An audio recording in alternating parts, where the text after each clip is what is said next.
Screw the sinking. Podcast in 3, 2...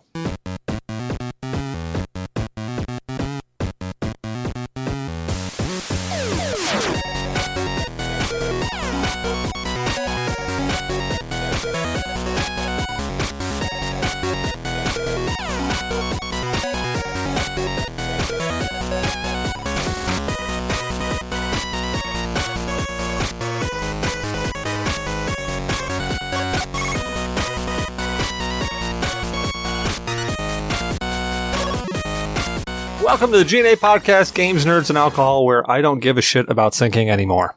And why should you? And oh yeah, we get drunk and talk about stuff. Oh, this is gonna be a fun night. Oh, there's some stuff to talk about. I think there's some stuff to tear apart. But first off, before we get into our main topics, as you all heard, Damok's joining me tonight. Damok, how are you feeling tonight, good sir? I'm sick as fuck, dude, but the kid's test result came back. It is not COVID. She just has a common cold that she has passed through the household. Yeah. There's been actually a few people in the Discord that have ended up with COVID. So, yeah, that kind of sucks. I wish people took it a lot more seriously than they do. Dude, yeah, like, we took her to the doctor immediately, and they were like, look, this looks like a cold. And we're like, yeah, it looks like a cold to us as well, but there's coughing involved. So, test. And then it took them, dude, we took her in like Tuesday. We just got the results this morning. I was like, fuck it, because I'm sitting here going, I'm now sick as shit. The other kid is sick and shit. Like, fuck, man, if she brought home fucking COVID from school, I'm going to be so mad. But she's super adamant. She loves wearing a mask. So I'm like, I hope the other kids wear masks too. And the comedic part about it all is that when you brought him to the doctor and you said, hey, look, I need you to test her. They said, well, you have to take her out of the cellophane wrap that you have her in first. Right? I mean, we took it pretty damn seriously. And, we can go, that's a whole fucking topic of debate. I didn't take it seriously at first. You did. And then, yeah, I went full balls to the wall seriousness. Right. No, we took it, I was going to say, I took it, when the whole thing started, I took it fairly seriously, but it was one of those, all right, I know the intelligent people that I hang out with, and I know the non-intelligent people I hang out with. I'm not even going to talk about going over to the non-intelligent people's place. Oh, hold on. We might get invaded. Let's just check this here. Got to edit out those clicky clickies later. Nah, just leave them in, dude. Just like, this is fucking amateur hour. I feel like shit. You're drinking again. Fuck it. All right. Hang on. I think we're about to be invaded by a Wolfman. As long as he takes himself off mute now. Yo. How you doing, guy? I'm good. God, look at that beard. Right? I'm fucking just... That's what I've been trying to grow, but mine is nowhere near that. Yeah. That is majestic right there. I can get four hair ties in it. Almost braided now. Damn! Well, if you guys don't know who Wolfman is, he's the guy who's been hanging around in the G.N.A podcast Discord for a while. Yeah, he was streaming. I don't know. You back to streaming, or you still hiatus? Semi-hiatus. Let's see what goes on with my move, and then get back to streaming. Oh, yeah. I forgot you are moving. Yeah. Well, you should definitely hang out with Wolf sometime, or come and hang out with us and hang out with Wolf. Wolf's good shit. Yeah, you guys are great. I enjoy hanging out with you guys. Like we do every podcast, we always got to start off with, what's everybody drinking? And as Damok already gave away, I am drinking something tonight because you know what? I had a shitty week. Fuck diets. I haven't actually eaten anything else all day. I mean, I had a hot dog with my kid, and I had a Cliff Bar this morning. And I ate the rest of her ramen, which was like a half a cup of ramen. So I could drink as much as I want tonight. I don't give a shit. So I myself am drinking, I'm drinking actually my mom's favorite lager, which is Harp Lager. I had a couple of these left in the fridge, so I said, you know what? It's an easy drink. It's maybe the same people who make Guinness. It's kind of like Guinness. If you've ever had, like, if you've had stouts, you like stouts and you like that flavor of stout. Guinness is kind of like the entry-level stout. Like, it's not really super offensive. It's not really hard-hitting. It's smooth. It's creamy. You could drink like 30 of them and not really catch a buzz. It's basically the same way Harp is. You can drink a metric ton of these guys and you might catch a buzz eventually, but it just make you have to pee a lot.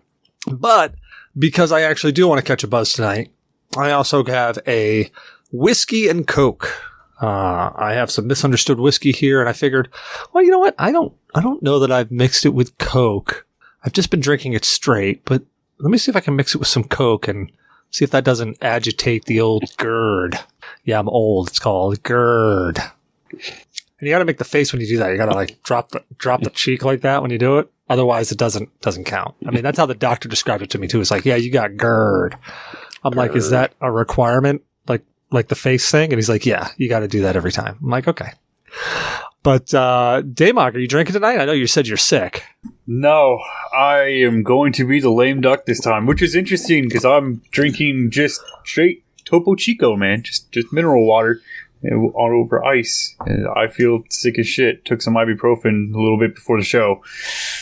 Stay hydrated. Oh yeah, dude. I've been drinking I like this bottle. It's a 1 liter bottle. The Skyra is okay water, but I just keep refilling it from the little fridge filter. I got like 4 liters today, and I'm gonna drink some Topo Chico. Maybe settle my stomach with because it's mineral seltzery water shit. Be like, all right, I should start feeling better. Oh, good man. I hope you do start feeling better. Thank you for joining in, even though you're feeling kind of crappy. I know how that feels. Yeah, I always like fucking talking shit, man. That's why I'm here. I'm level 40. Where are you guys at? Hey, 10 more levels and you get the grand prize. I don't know what the hell it's going to be this year. Last year it was a trophy. What am I, around 15? I think I'm holding it strong, right? Considering I was MIA for a while. There's the trophy. It literally says Ultimate Shit Talker on it. Yeah. Oh, yeah, dude. dude. That's awesome. Wolfman, are you drinking tonight? No, I'm lame duck, like most nights. All good. It's all good. I've got what, 2 beers here and a glass of whiskey. Blackberry tangerine seltzer water. Ooh, fancy schmancy. Fancy. Well, next segment of the show, State of Games. State of Games, what we pontificate about how we feel games are today, or we just bullshit about what we've been playing for the past week. And since the topic for tonight is pretty much what we've been playing for the last week, so we'll just reverse that around. Wolfman, you got any State of Games? No, I've been just playing Aliens. That's it. Aliens Fireteam with you guys lately. Yeah. I mixed in a little Night of the Dead. That was that zombie horde game that's the videos of you guys were looking at. How is that? I just found out it's been made by 1 or 2 guys only, and they've had a surprising amount of updates to it, and it's actually really good. So, shout out to them. Should actually figure out who they are. I love small studios that really maintain and keep it going. I mean, like even Hello Games was a pretty small studio, and they just kept the updates going. And that's what I really dug about them. Who made Ark? I have no idea who actually made it. No. Weren't they a small studio that made Ark? I believe they started off as a small studio, yes. But they got bigger, because then they got like Atlas, and then Ark got super big. But anyway, no, so Night of the Dead. Sorry, Night of the Dead is Jaktos Studios. Jaktos? I think they're Polish or something. You're Polish. No, I'm not. Jaktos Studios. Now I got to look up Jaktos Studios. Son of a bitch. Yeah, it's JACKTO. So Jakto Studios. Supposedly this game has something like EA did some sort of something with them with this, but it's mostly 1 or 2 guys now. Or not now, that's what their studio is. I think they got some funding from EA at one point in time. Jakto Studios. Yes. I haven't drank that much. No friggin' way. I think it's one word. On Steam, it's one word. You know, like you type in Night of the Dead on Steam and it shows the developer and publisher, like of the game. TOS. Oh, there we go. It's all one. Okay. Jakto Studios. It was all one word. All right, so let's look up. Ark was made by Studio Wildcard, and as of 2016, it has 35 members, 35 employees. Is that the only game the people from Ark make? Because it seems to be a pretty big game, right? Oh, Ark. Okay, Ark has got 35 employees. Yeah. Thought we were still talking about Jakto. I'm like, Jakto's got 35 employees? Holy shit. Yeah, no. Well, I'm in their official Discord, and I think it's only like 1 or 2 people. They just added electricity to the game, so now they have like miniguns and rocket launchers and electrical pads and different kind of electric controlled traps. Because it was just like you know, that's like these spiked wheels, guillotines, smashers, cutting wheels, like spiked floors, trebuchets. So yeah, they had different types of trebuchets for killing zombies, which is pretty awesome, I think. Yeah, so Ark Evolved was... Yeah, there's a bunch of people that are part of the developers for Ark Evolved. That's weird. Oh, it's interesting because it's got a really weird, convoluted spot where it says that, you know, they launched it in 2014 under the early access, and, you know, then Studio Wildcard came about in 2017 or some shit. I don't know. Maybe they got bought out. Someone else made it originally, or maybe they changed their names. I don't know. I don't know. I didn't really get into Ark. I wasn't a fan. I got into it a little too late, and by then there was so many cheaters and hackers on servers, and it just wasn't fun. Ark was entertaining. When we did a private server, it was just, what was it? You, Zyber, Co. I think Shadow was then. Yeah, he got I think that's when we upset Shadow so much he stopped playing video games and quit the Discord. Yeah, because we kept tranking him and throwing him I kept tranking him and throwing him in the ocean. I'll fess up to that. I kept tranking him and throwing him in the ocean. Yeah, that was when he was in the game. When he wasn't in the game, we were dragging his body off into weird parts of the jungle and like building that little hut. And he would wake up in the middle of nowhere surrounded by like, you know, the level 60 dinosaurs, and he's level 2. Yeah, we were kind of mean to Shadow there. I think Vintage played with us. I remember Vintage playing Atlas with us, and Atlas is made by the same people that made Ark. Because I remember I had to pull Ko aside and talk to him because he kept griefing Vintage, like, bad. Ko griefs Vintage nonstop in every game that we play, and he loves griefing Zyber as well, because Zyber, I love you, man, but you rage quit too easy sometimes. And dude, and Ko thrives off that shit. When we played Conan, right? And I was the only person who ended up playing with Ko and continuing to play with Ko, as our personalities just get along. If he's just going to grief me, fine, man. I'll try and grief him back. We have some fun. But yeah, he griefed Zyber from that tower, that archer tower that he built. he was so mad. Yeah. And it's funny. Yeah, it's like one of those things. It's exactly like I have on the Discord on the set of rules. You know, kicking your friends in the balls is funny. But doing it all the time, well, yeah, that's funny too. All right, look, just don't be a jerk. It's like I kind of lost where I was going here.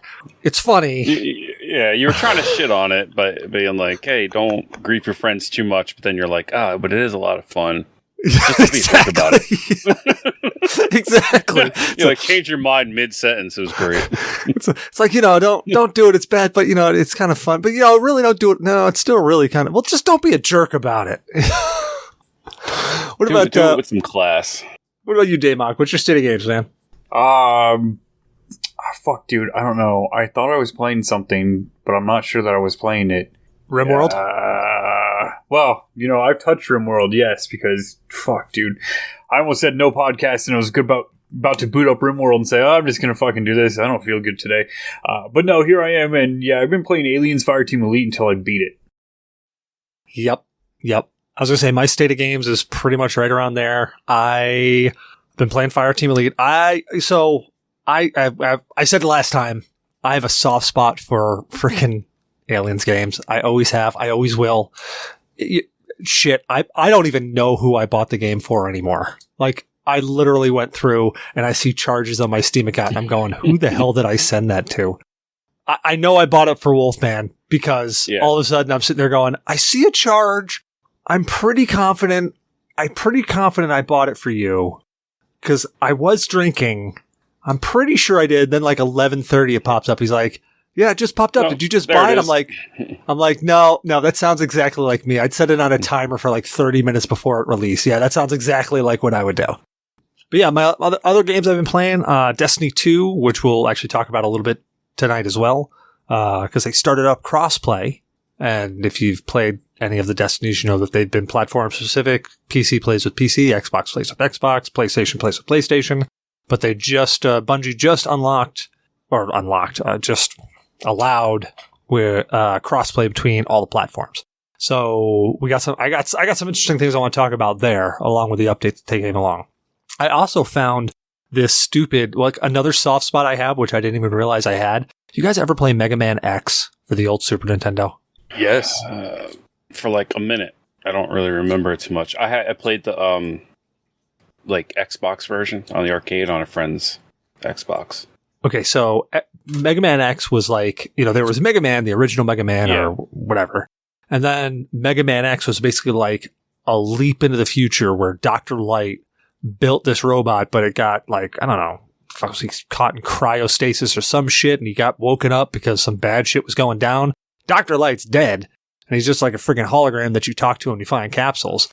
But it was just one of the first Mega Man games I remember having at least to me at the time, had a coherent story that I could follow. And then there were rumors of the Ryu Hadouken that you could get if you did this one level and jumped up here and did all this other bullshit, which I never actually got that Hadouken thing, which still bugs me to this day. Was that, did that come out in that game? Because I do remember that. I think it was a staple of other ones, but... Yeah, the Hadouken comes from Street Fighter, from Ryu from Street Fighter. I mean, like, in the Mega Man series, did that come... Like, did it start in that game? I don't remember seeing it. I don't remember seeing it before that game. Yeah, I don't either. That's what I was wondering. But there was this stupid mobile game. No, yeah, I got sidetracked because I started talking about Mega Man and like reliving it. I found a game on Android that's basically it's Mega Man X, but it's like a whole different game. So I've been digging into that a little bit. It's interesting. It's way simpler than the original Mega Man X, like way simpler. And I'm still trying to figure out the whole story behind it. I literally just found it yesterday, and I played the hell out of it till like 2 a.m. And unfortunately, at those times when you're just sitting there staring at a small screen for so long, your brain kind of fries out. So is it a clone with a different name, or is it No, it's Mega Man X. It's by Capcom. Yeah, it's by Capcom. It's got the Mega Man X. It's got Zero. It's got all. Yeah. It's Mega Man X, 100%. Gotcha. But the controls are super simplified. It's interesting. If you get a chance, if you got an Android phone, check it out. It's interesting. It's one of the, you can do so many levels and then your energy depletes and you got to wait so long to do your levels again, et cetera, et cetera, et cetera. But it's entertaining. I've never played a game on my phone before. Really? What? Yeah. Let me introduce you. No, I'm very anti playing games on my phone. I like my phone just to be my phone. I don't know. I'm weird. I used to be that way, but then when I figured out that I could actually hack people's wireless with my phone, I went, oh, this shit's happening. And now I do everything for my phone. I mean, to each is their own, I'm not knocking it. I mean, so they're obviously stronger than some consoles, so. Oh, Christ, yeah. So I've been playing Godville for 6 years and 10 months. Like, non-stop. Except it's a game that it plays itself, and I just have to check in and read the funny stuff that my hero does, and maybe occasionally resurrect him and, heal him and, fuck around and try and do a dungeon. Which, again, I just say, go to dungeon, and he goes to a dungeon. Oh, God, do you guys remember Grendel's Cave? Grendel's Cave? Do you remember Grendel's Cave? It was an old web-based, adventure RPG game. And some stupid reason, I was looking it up on Android, and nobody has ported Grendel's Cave to an Android phone. And for some reason, that game's been around since 2000. And for some odd reason, I don't know why they haven't ported it to Android or Apple or something. Sounds like you got yourself a project. I love that face on Damok, because as soon as I say something, I see the research wheels start turning. Like, what the fuck is this? Yeah, I had to look it up. The Legend of Beowulf. Yeah, Grendel's Cave. Yeah, no, I'm taking a look at it. But anyway, so that's pretty much been my state of games. I haven't touched my Switch, which I want to get back to Trials of Mana. Actually, I want to get back to Secret of Mana. Then I want to get to Trials of Mana. But yeah, this week's just been a hell of a crazy week, so I really haven't gotten too much time in, except for Aliens Fireteam Elite. That's where I've got my most time in. And I gotta say, I am super happy that game turned out decent versus what I went in with expectations. How many hours do you have in it right now? Do you know? Offhand? Ooh. Obviously, it's a couple Steam clicks away, but I'm just wondering. Looking. I only got 12 hours into it.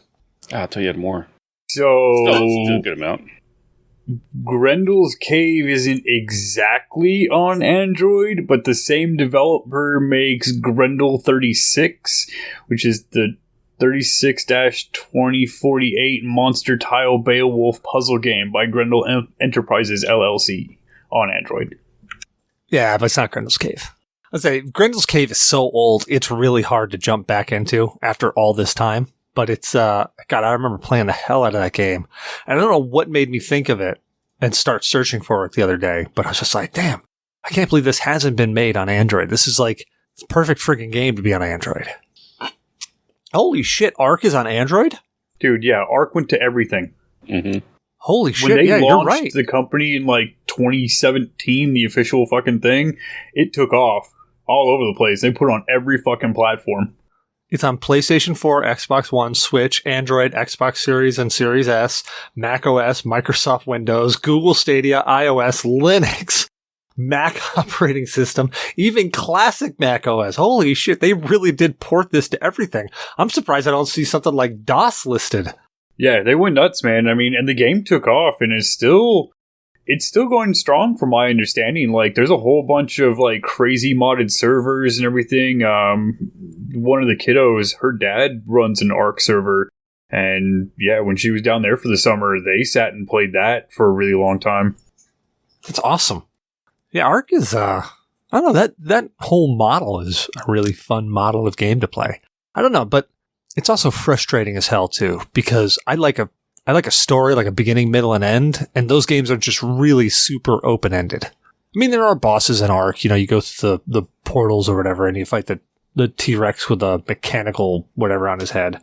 Well, you can fight a bunch of different bosses. There's a bunch of different zones or whatever to get I don't know what the actual Ark gear is, but the ultra high-end gear and shit like that. And they're big battles that you need multiple people to go through and do. You can't really do it on your own, but Ark is always a multiplayer game. It's never meant for single player. Yeah. Well, anyways, let's talk about one of the major topics we got for tonight. Aliens Fireteam Elite. All right, so going into this game, I think I even said it last week. I was expecting this game to be shit. In fact, I think I said every time we talked about it, I said this game is going to be horrible. Anytime anybody showed any interest in it, I'm pretty sure I said this game is going to be terrible. Yeah, pretty much. I agreed with you too. I mean, I full on expected this game to be a big steaming pile of turd. I expected either the controls were going to suck, the AI was going to be completely incompetent, we were going to get like either no enemy diversity. Honestly, I wasn't expecting any customization whatsoever. I figured you were going to get like some isometric classes and that was going to be it. Like, here's your character, you get these guns, and that's it. Yeah, here's your basic weapons, like that's it. I was you got your 100% pulse expecting rifle, battle rifle, flamethrower, grenade launcher, pistol, shotgun. Here you go. Have fun. Yeah. And I expected like this class would have access to these couple of weapons, and then if you wanted to do it, you had to play this class to get these weapons. Yeah. But I mean, I guess I expected it to be more like Colonial Marines. Yeah, I expected a third person like that. Yeah. Like just with the weapons wise, like you only had X amount of guns and that was it. You didn't really have attachments in that game. That's what I expected. Yeah. And I got to say the only thing, well, we can get into that too, but I am pleasantly surprised on how the game turned out. I mean, how many hours you guys got into it? Probably way more than me because you guys have way more time to play than I do. I'm sitting at 16.2 hours. Oh, so not that much more than me. What about you, Wolf? You're like 45 hours? No. I've been going easy on it. I only got 20 hours. Okay. All right. Yeah. 19.8 want me to be exact. I just rounded it up. No. I just looked on Steam. Yeah. Jesus, you got to be anal. Yeah. 19.8. All right. Yeah. 19.8 hours. It means you have exactly. Yeah. Yeah. I just looked it up on Steam. That's why. But let's go over what is Fireteam Elite. Fireteam Elite is a third-person horde style. I mean, it definitely has a Gears of War feel to it. If you've played Gears of War, just trying to give you like something to relate to, like the controls.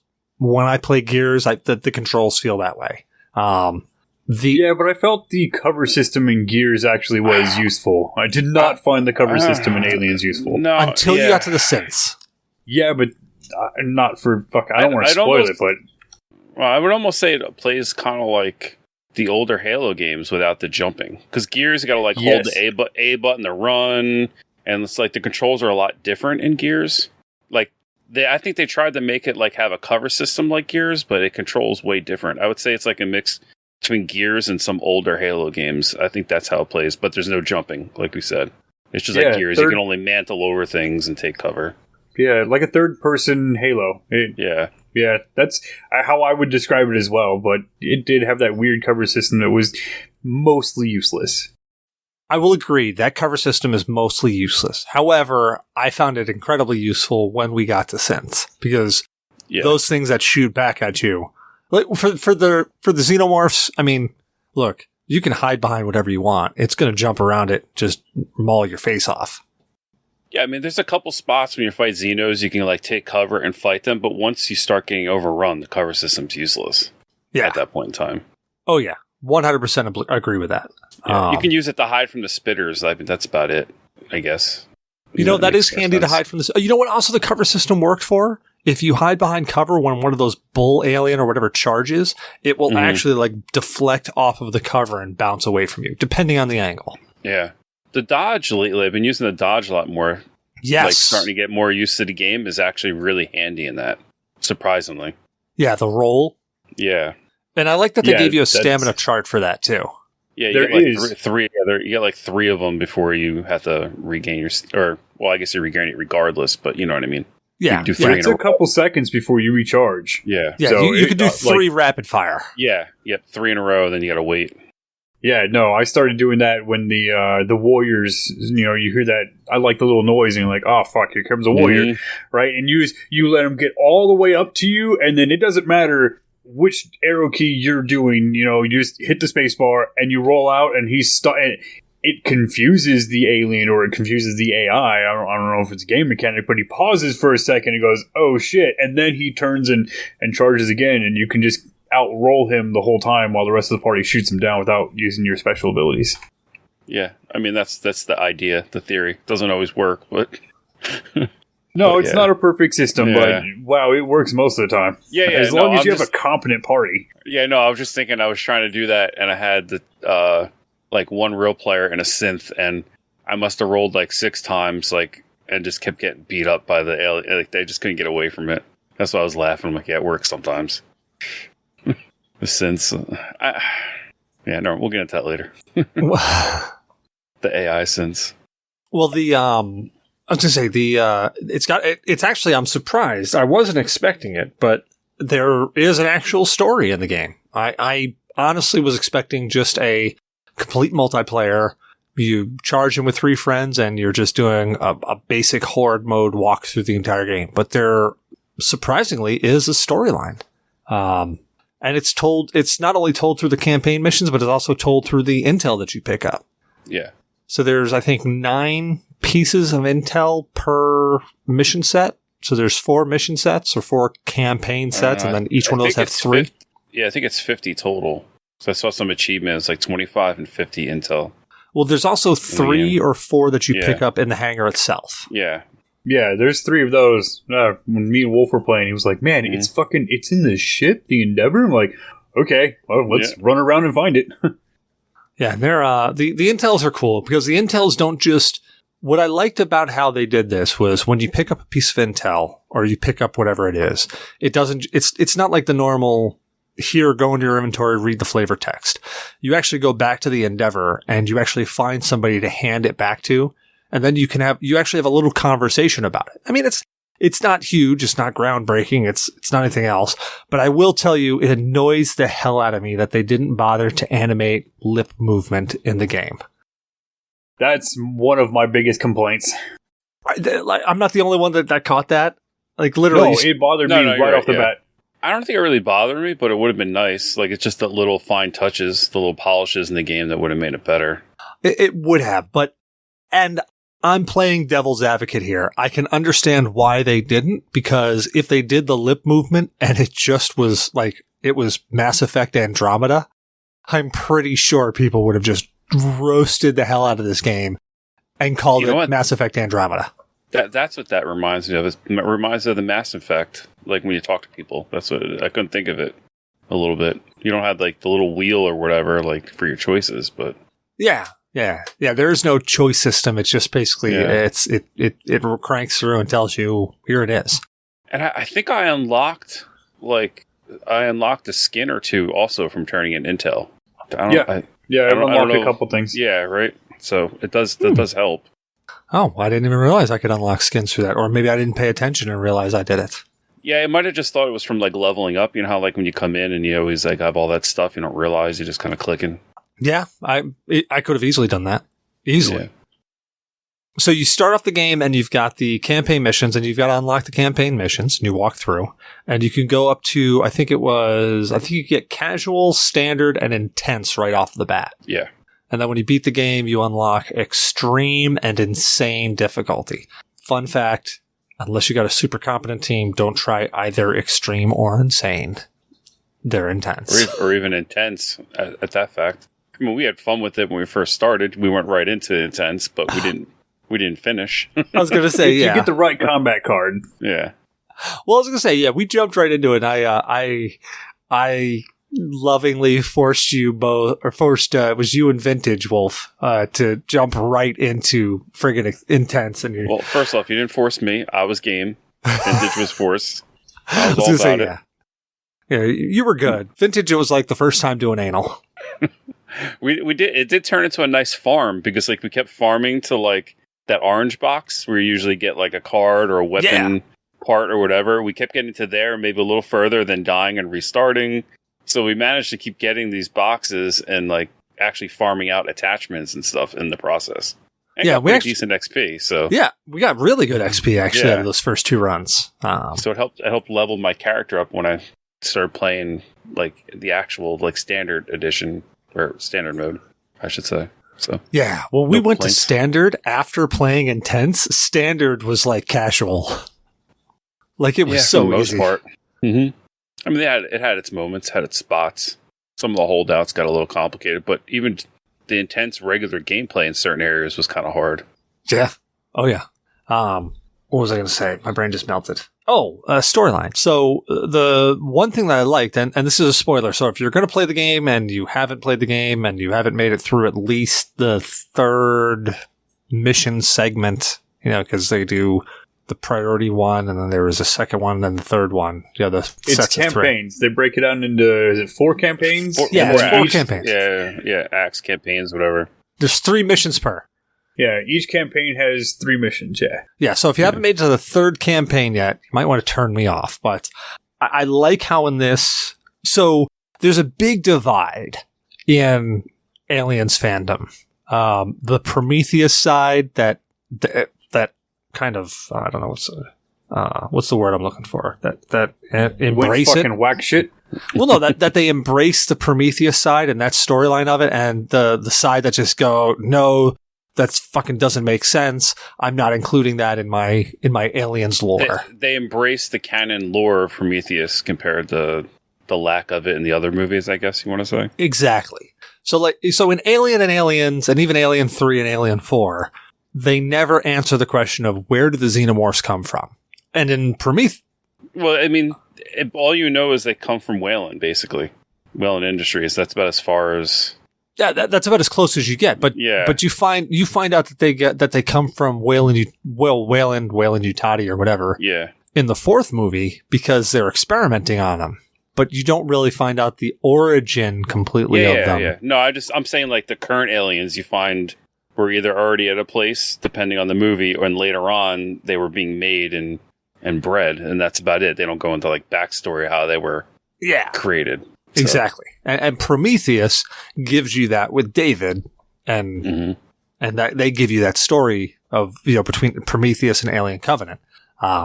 So in Aliens Fireteam Elite, you actually see a melding of those two storylines because you get to a point where you actually see those canisters that were in Prometheus, and you see that Weyland Utati are literally using that for experiments. Would you say Aliens Fireteam Elite is kind of like Alien Covenant because Alien Covenant tried to combine the two worlds? I don't want to say that I don't want to say that Aliens Fireteam Elite is like Aliens Covenant, because Aliens Covenant was really more was a direct sequel to Prometheus. Aliens Covenant, I think, is more of a gap bridge between, Aliens Fireteam Elite, I feel like it's more of a bridge of the gap between Aliens Covenant and Prometheus.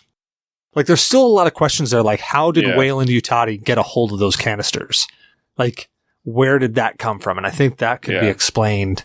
And maybe it's in the intel that I haven't read yet, because there's several of the intels I haven't actually read through. Well, what I meant by that is how, like, Aliens Covenant tried to mix both worlds of having, like, the action version of Alien, like Aliens, and then also having some Prometheus-style type backstory of the lore. You know what I mean? Like, they tried to meld the worlds. I don't mean, like, the actual movie plot itself. Gotcha. Yeah, that's what I meant by that. Because it has both things. Like, this is very much Aliens, this game. I mean, it says Aliens in it, not Alien, you know, like Alien Isolation. That's Aliens. Oh, yeah. But then it also has, like, spoiler alert, like what we already talked about the third chapter with the canisters and the kind of engineer ship and stuff. Yeah, I could see that. I could definitely go down that route. Oh, you know what's funny? This is hilarious. I just looked over because I'm on my Aliens Fireteam Elite page, and I can actually see, here's my friends who've been playing it, and here's how long they've been playing it for. Vintage has played it for 10 hours. Zyber's played it for 6 hours. Damok 16.2, and then you 19.8. Right there. Like, I could have just looked at my page instead of asking you, but that wouldn't have been really great broadcasting. Oh, yeah. But this is definitely, this feels like an Aliens. Like, and it's so weird, just in this storyline, in the H.R. Geiger alien story or arc or whatever, it's kind of funny how there's like different branches of genres in the same story. Like, Alien was a horror movie. Like, it was a suspenseful horror movie. Aliens was definitely way more action horror than it was, or really action suspense. Not really horror at all. Agreed. And, Alien 3 kind of like tried to jump back to that suspense, that original suspenseful movie. And then Alien 4, I don't even know what genre I would throw that in, because I really wouldn't throw that in horror at all. I think they try to make it a little bit of horror suspense, but there's definitely more action in that one. That one's just weird. Let's just leave it at that. But I love Alien Resurrection. It's not a bad movie. I mean, it's enjoyable. I mean, well, hold on. Let me rephrase that. It's a bad movie, but it's enjoyable. It's a bad movie. It's a bad movie. But I don't know. There again, guy who has a soft spot for aliens. I love them all. I thought it was. I thought the way they went with that storyline was. I mean, where else were you going to go? They already did the isolation alone feeling with Alien. And then they got the Colonial Marines and the really action-based of, all right, we're taking out xenomorphs and aliens. And then you had like the intrigue and like I don't want to say heartbreak, but the killing of the Ripley character in Alien 3, when you had all that going on. You had that, I almost want to say the drama in Alien 3. I mean, what else? Where were you going to go? You had to keep you have to keep fresh. I almost wish Alien 3 didn't have Sigourney Weaver. I'm going off on a tangent here, and was just its own movie on its own in the universe. Like, an alien got into that prison colony, and like it was someone else. I agree. I would have loved that. I would have loved it. I guess I don't necessarily mind that movie so much, but I feel like Sigourney ruins it. The director's cut's actually a lot better than the regular version. Oh, I gotta watch the director's cut. I don't think I've ever seen it. I haven't watched it in a while, so I can't, do the little differences, but it definitely makes a difference in that. I mean, it's doesn't make it amazing or anything, but it makes it a lot better. Well, the thing that upset me the most about Alien 3, and this is, of course, going off on a tangent now, but the thing that probably bugged me the most is how they killed Newt and Hicks. Mm-hmm. But then you find out, because I'm pretty confident Colonial Marines is supposed to be canon, right? Yeah, it's supposed to be the sequel to Aliens. In Colonial Marines, Hicks is there. Well, I don't think they technically killed them off in Aliens. They're still alive at the end of the movie. They just decided to kill them off screen when the next movie started. Well, they killed them in Alien 3. Yeah. Like off screen. I guess even though it's in the movie. Well, it was technically, it was off screen. But the thing that bugs me, though, is that in Aliens, they're off, they go on the ship, they go into hyperspace sleep. But in Alien Colonial Marines, I think they even explained that Hicks stayed back for some reason, or Hicks stayed there. So I'm not 100% sure who was actually... you know what? I got to look that up. I got to figure out the continuity there. Because... I don't think there's supposed to be any with the third one. I think you're just supposed to, like, disregard the third one when it comes to canon for that stuff, I think. Are you supposed to disregard the third one for Aliens Colonial Marines then, though? Because I thought they explained it out that they put somebody else in his place. Like somebody else was in that bunk. I don't know. It's been a while. Fucking stuttering. It's just what I remember it being. I could be remembering it wrong. I mean, it's been what? Like 12 years or something? I mean, it's been a while. It has been a long time. Yeah. Hold on. I got to look this up quick because it's going to kill me. That's what I've been doing for you because I knew it was going to do it. The game overall is fun, but dead game is dead game. Yeah, Colonial Marines. Dead game already? Oh, Colonial Marines. All right, yeah. No, Fireteam Elite, dead game. Really? Yep.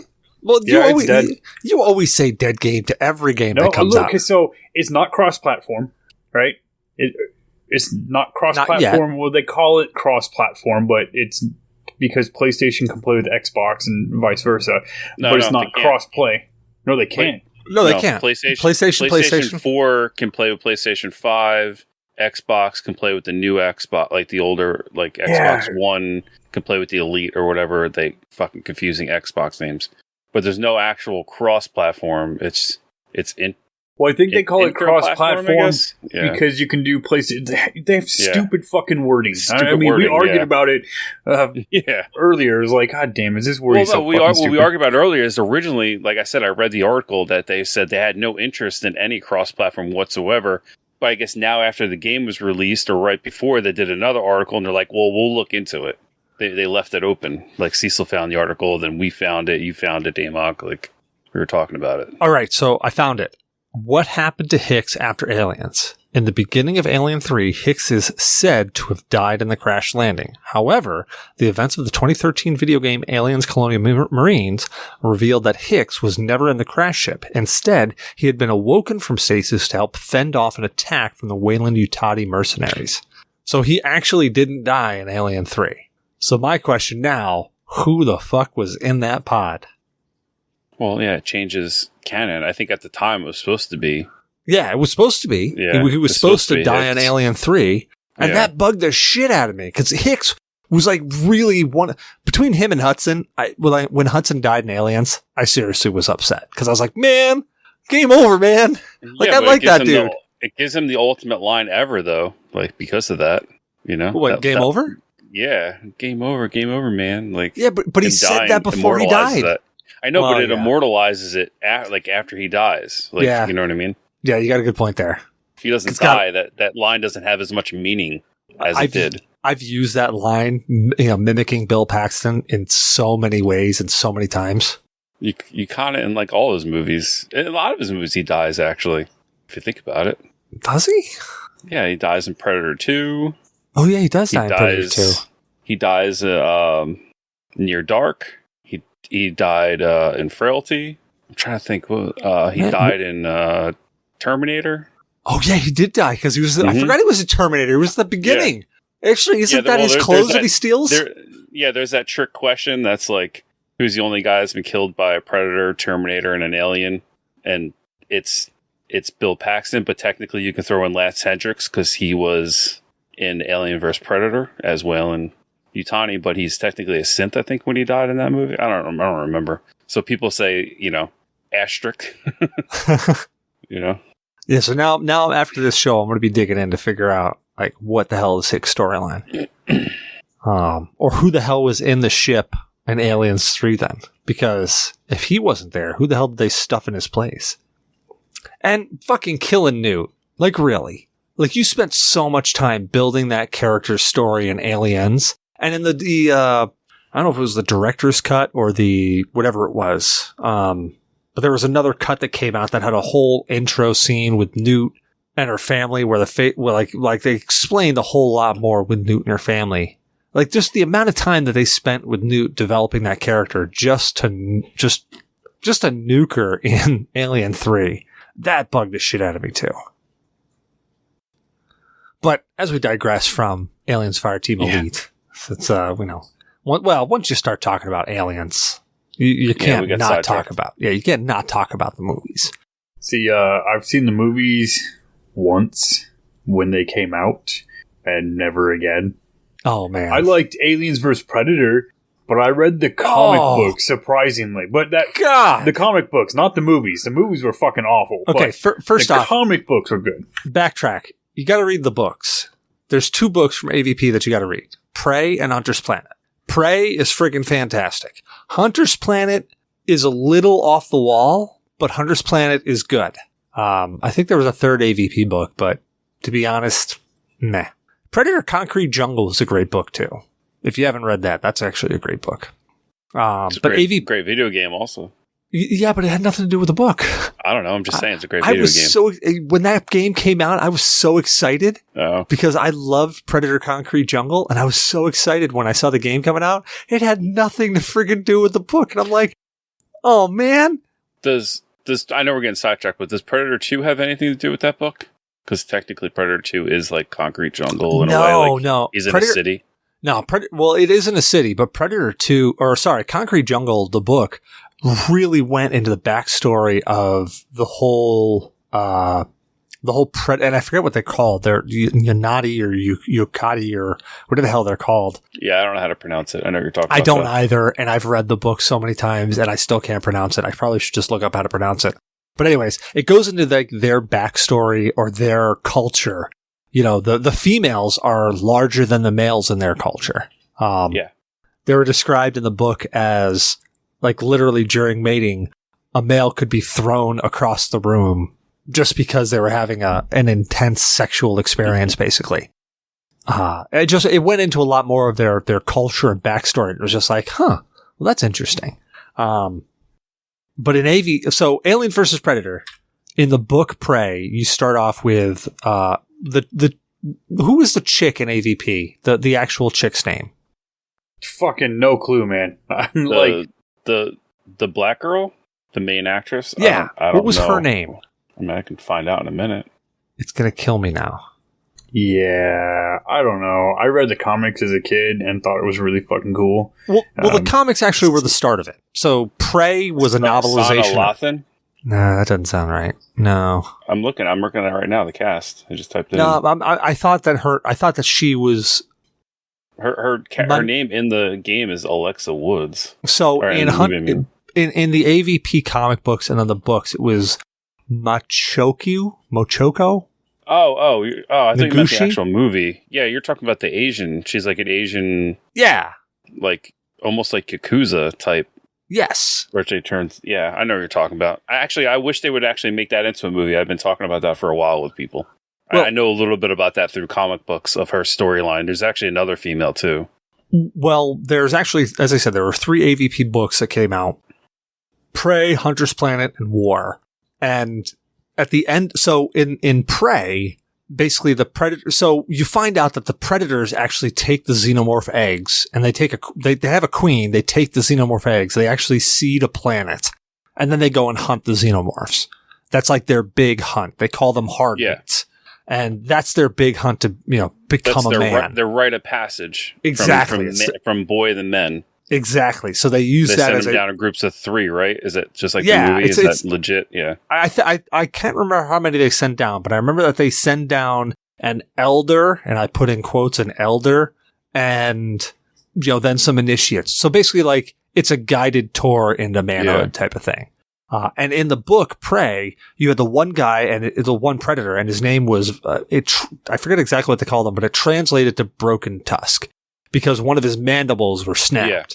So you go through there, and like through the whole book, the aliens end up taking over because a queen ends up spawning on the planet basically, and from the queen spawning on the planet, the predators didn't expect that, and there's a whole shitstorm that comes from it. But at the end of it, you end up there's the chick and the predator Broken Tusk that are fighting, just like at the end of AVP the movie. Yeah, they're fighting this big alien, the queen alien, and they end up. I think they kill her by shutting the doors on her head, And one of the rite of passages things is that they break off a finger of one of the aliens and they use the acid blood to etch into their forehead their specific symbol. So Broken Tusk, being that he was leading them, would etch his symbol into their head. And that's how Nagishi, or whatever her name is, Nagishi's a fucking sword. What the hell am I saying? Anyways, that's how she ends up becoming, and she literally is a human that becomes part of predator culture. So she ends up going on hunts with them because she ends up being blooded. And I thought it was just a wild storyline and really, really great. And I loved it. And when I saw Predator, when Allison Munn was there, I really thought that they were going to take that storyline and run with her being that. But then they completely fucked that up. And I was like, damn it. Oh, the Predator? Like the newest one? The Predator, where it had Thomas Jane in it, which anything that's got Thomas Jane in it, I watch too. But yeah, so like I thought they were going to go that route, and they didn't, and I was so fucking pissed. I was like, God damn it, missed opportunity. They went with instead with the Predator was a defect or a deserter or fucking what the fuck am I about? Trying to give us technology type deal. Arnold was supposed to be at the end, and he turned it down. He was supposed to be the guy. He was supposed to be the guy putting on the suit at the end. Instead, the main guy in this movie ended up putting it on. Yeah, and that freaking they could have eliminated that whole ending scene right there. Well, does it come in a 34 long? Dude, that was the worst line of that movie. You should have protested saying it. Literally, you should have just put your foot down and said, "This is the dumbest shit anybody came up with. I'm not saying it." Oh man, there's tons of quality content between the comic books. I never read the books. I read some of the comics and whatnot. They could be making these badass movies or even like animated movies, because they're hot right now. Like the rated R animated, like Marvel and DC, like they could be killing it right now with content, and they just don't release any of this stuff. Dude, there's so many good stories. They even have strong independent women stories because that was the big thing in Hollywood right now. Like. Dude, there's two different characters. AVP Prey. Like, you could literally take that storyline of them being on some offbeat colony world, and that was a very strong female character. That whole series had an extremely strong female character. Well, she has her own line of comics. Like, she goes off. They gave her own thing. She's like basically like a samurai alien hunter. Yeah, she's badass. Yeah. Like, she is 100% badass. Yeah, and there's, like I said, there's another one too where a female trains a lady, and she becomes a badass too. So there's multiple different options they could have went with that. But even getting out of AVP, if you go like just the Aliens route, the Aliens books, you've got like Hive. Hive has got a strong female lead in it. Berserker, like that was probably one of my favorite friggin' books from the Alien series. When I read Aliens vs. Predator, I can't remember if it's Hunter's Planet or Prey, but one of those two books comes directly after Berserker in the timeline. And I literally went, well, shit, I gotta go read Berserker. And then when I realized that Berserker was like the 5th book in the series, I had to go back and read every fucking book up till then, just so I could have all the storyline that led to it. I mean, we can get really like silly with this, with the animated movies. I mean, you could have like the Alien vs. Judge Dredd, because that's a comic series. You have Alien versus Predator versus Batman. Then there's Alien vs. Predator versus Terminator. I mean, they have all sorts of stuff in here. Predator vs. Judge Dredd. I mean, I have a lot of this stuff on digital comic, but I had to look some of these up to make sure I wasn't misquoting. Dude, I still have my Aliens vs. Predator versus Batman comics, and they were silly and funny and frigging awesome. Oh, fuck. Have you guys ever seen Batman Dead End? No. I don't even know what it is. You have to take the 5 minutes out right now and go watch Batman Dead End. I'm dead serious. I am dead serious. On we YouTube? Will pause the goddamn show. You have to go see Batman Dead End right now. It applies to what we're talking about so frigging hard. This dude, Google it while I'm talking. This dude spent, I want to say like $30,000 or $35,000 of his own money to make this frigging short film. It's a stupid short film. I say stupid. It's a fucking amazing short film. It's a short film of Batman going after the Joker. And it's got one of the best, like Batman hero landing stand up with the cape coming up with him. I mean, it's the old school Batman costume, so it's all like skin tight. It's not the armor Batman. You know, it's not that. It's the old school Batman, and I shit you not, between this and that Punisher one that I saw, I think actually you turned me on to the Punisher one. Dirty Laundry. Yes, Dirty Laundry. Between those two right there, like, favorite short films. Dirty Laundry, I think, is better. Thomas Jane made that because he wanted to, do another one, and that was just kind of like, hey, look, we can still do this. It's popular. But he ended up doing they didn't want to do it, and he did The Mist instead. Yeah, The Mist was okay. Yeah, I mean, it was okay. I mean, it had Star Killer in it. Yeah. And then they'll just beat the shit out of him and, like, try to kill him. Or I think they did kill him. I think they just kept giving him so many different scripts for Punisher 2. I think that was the problem. He didn't like a lot of them, supposedly. Dude, Warzone was fucking amazing. I loved Warzone. If it had Thomas Jane in it, I would have had a hard-on for a week. Ray Stevenson's is awesome as it. Like, He is. It fits the tone of the movie. Thomas Jane, I don't think fits in that movie, but that's a whole nother... But what I didn't like, though, I didn't like the guy from 300. I can't think of his name. He's in The Wire. He plays Jigsaw in the movie, and I can't think of his fucking name right now. Shit. I can't think of it either. No, I loved Warzone, but I love Thomas Jane's Punisher. Like, I agree. Yeah, Thomas Jane's Punisher was like the 1980s into 90s Punisher, and Warzone was like Max Punisher. Yeah, to a certain extent. I mean, don't forget Dolph Lundgren's Punisher. He's still my favorite, even though it's a little off. That movie's so. I mean, I love that movie. It's not line for line to the comics, but it's true to some of the comic lines where he's fighting the Yakuza. That's one of the more popular Punisher comic lines. It is, but let's be 100% honest here. Dolph Lundgren as the Punisher doesn't actually fit the bill. I love that movie. Why not? Dude. Because Frank Castle is not Dolph Lundgren. Like, it's not his build. Sure, it's not his voice. Dude, the thing that sold me for Thomas Jane was where he fights the Russian and he finally dispatches him and he just looks down at him and he goes, "I'm fine." He's not. And then just literally passes out from just exhaustion. All right, tell me you guys are watching Dead End right now. I am. That's why I'm watching it. Back and forth, good. Yeah. It's 8 minutes long.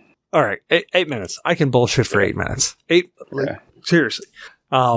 Just let me know when you get to the spot. And I just got there. I kind of know, I think, what you're going to... Because when I clicked on it, it played like a little whatever, and it showed, unfortunately, like a spoiler. Oh, fuck. Yeah. Well, Damok, you got to the spot, right? Yep. Yeah, I'm at it now, too. Yeah.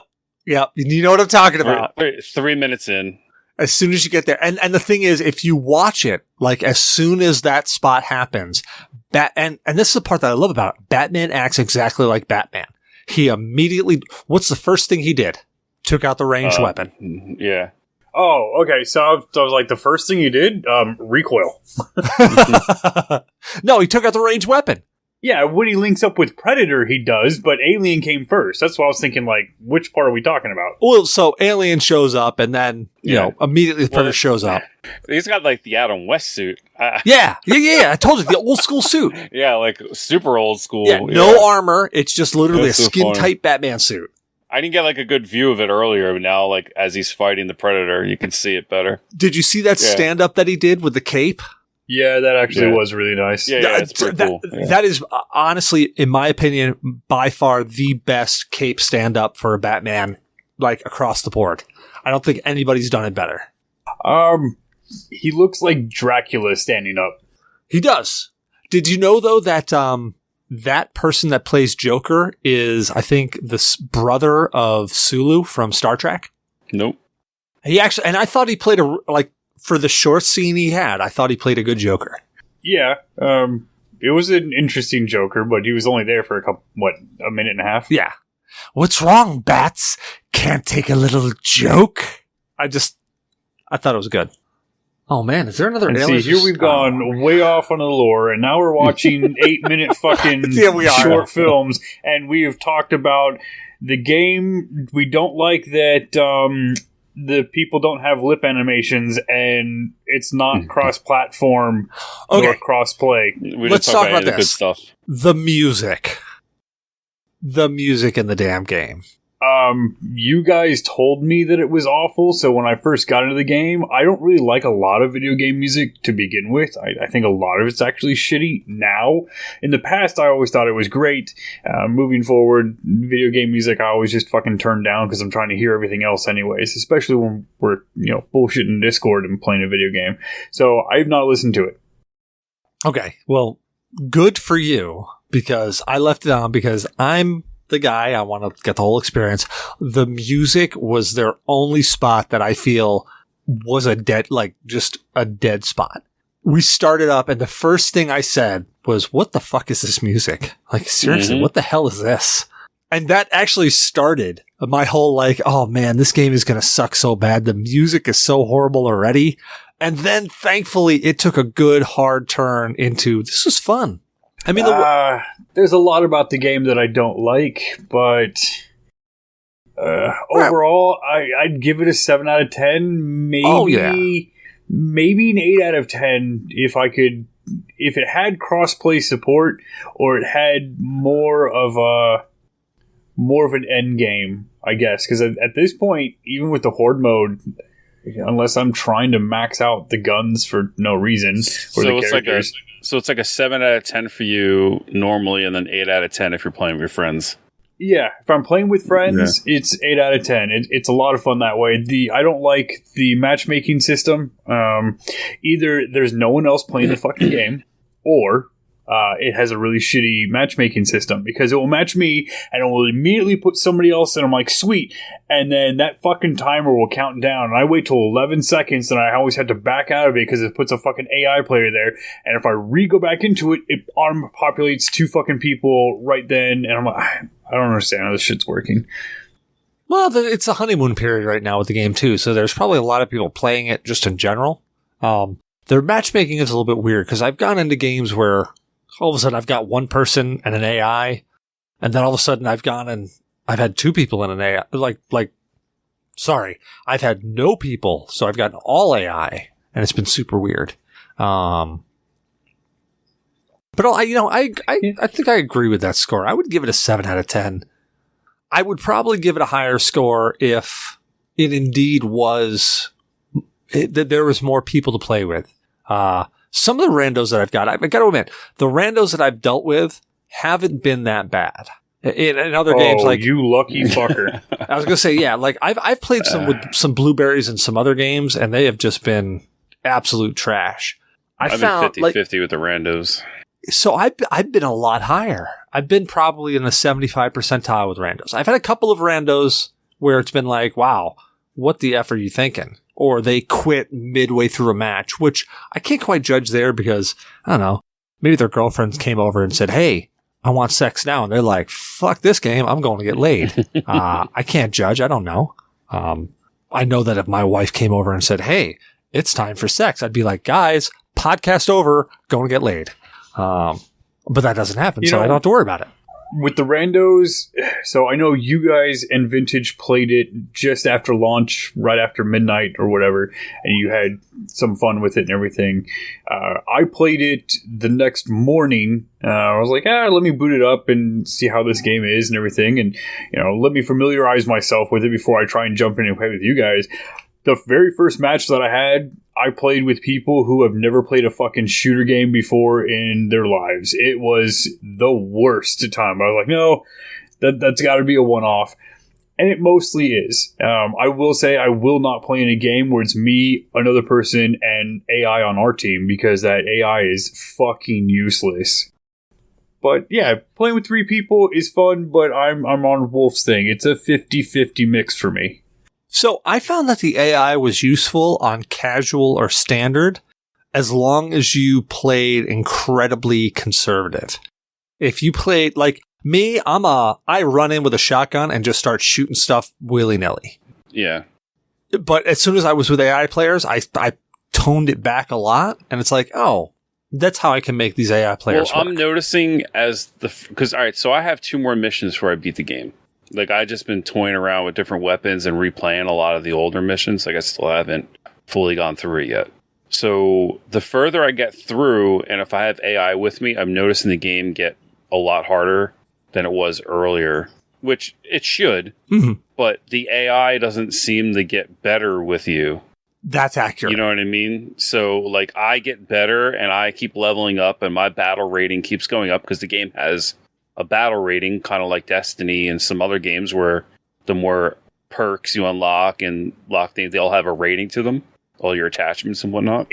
I still don't like the rating system. What I'm saying is the AI doesn't ever get up. So, like, that one mission, like the end of the third, where you fight I think it ends up being like 3 bull aliens. Yeah. Like, I had no problems with the AI up until that point because I had 2 AI when I did that originally, and then they got downed, and I barely got through the mission. Because, yes, the AI will use a grenade or whatever, whatnot, but they don't have the turrets like a normal person would. They don't have the health. They don't have the consumables. Drops. They don't have, consumables, and it makes it way harder to get through it. And the further you get through the game, the AI doesn't progress. And I can understand why they don't do that. I think it'd be almost cheating to a certain extent, but yeah, you're in for some fun for those last 2 missions because even my souped up like 600 fucking damage sniper rifles, or was it like 700 damage sniper rifle, you don't one shot anything anymore. Not even the fucking regulars. Yeah. Yeah, that last mission's fun though. That wave after wave at the end there, where just they keep coming and they keep coming. I really enjoyed that. In fact, I went into that with no consumables whatsoever. So when I went in that, I had 2 randos that I was doing it with, and I'm like, they are going to look at me like I am a piece of shit. Thankfully, and I say this loosely, thankfully, I held my own. So I wasn't like, even though I didn't have consumable friggin' turrets to put up, I brought in like 19 mines and I just set mines everywhere. So I've been hoarding my consumables. I haven't really been using them. I've been hoarding them for the harder mission, like the harder modes when we decide to go, like balls out. Exactly. Like I've been hoarding everything. I've been hoarding them like health potions in an RPG. Like I'm going to get to a boss where I need them. I've been using the white mines here and there and the white sentries, and that's it. That's all I'm using. I'm saving everything else. Dude, I've been hoarding. I feel like I'm playing Final Fantasy back in the day where I have like 30 elixirs by the time I get to the last boss. And by the time I finish the last boss, I have 29 elixirs. Yeah, it's interesting. I don't like the rating system with the perks. I feel a lot of the perks, as you unlock them, are mostly fucking useless. It's all the extra perks that you have to purchase with the in-game currency type stuff. I don't think there's a real-life cash shop. I haven't seen that at all. Well, actually, I've noticed, because I've just about fully maxed one of my classes now. I'm at like 7 3/4, so I'm almost at level 8, so each class goes to level 8. Those ones that you can buy with the in-game are literally just upgrades of ones that you already get in the class. They're not anything different. Okay, so I earned the miscellaneous ones, and those seem to be better than any of my class skills. Aside from, class can take a couple nice things if you want to do more assault rifle power or some shit like that, but I don't know. And because it's like you get to those last missions and you need to have a rate score of 500 to do the last mission. You don't have to have it. I did it at 300 because I didn't put any fucking perks in. I had no problems doing it. It's just it was weird, and it highlights that you're under the 500 recommendation. Well, so the perks, like what I found with the perks, especially I've been using the gunner class almost exclusively, except for when I've got to do like a weekly mission or a daily mission or whatever. And I found that the perks help. The biggest thing where the perks help with me are with like the secondary skill recharges and shit like that. Like I've noticed the grenade with the gunner. I've got the one that it's like 18% faster recharge rate and then like 15% bigger blast radius.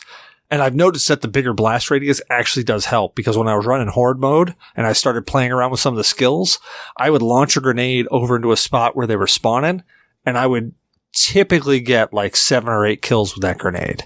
But when I took off the blast radius on it, I noticed that I would get I get 2 or 3 instead. So I was like, all right, well, I'm definitely seeing more usefulness out of that perk.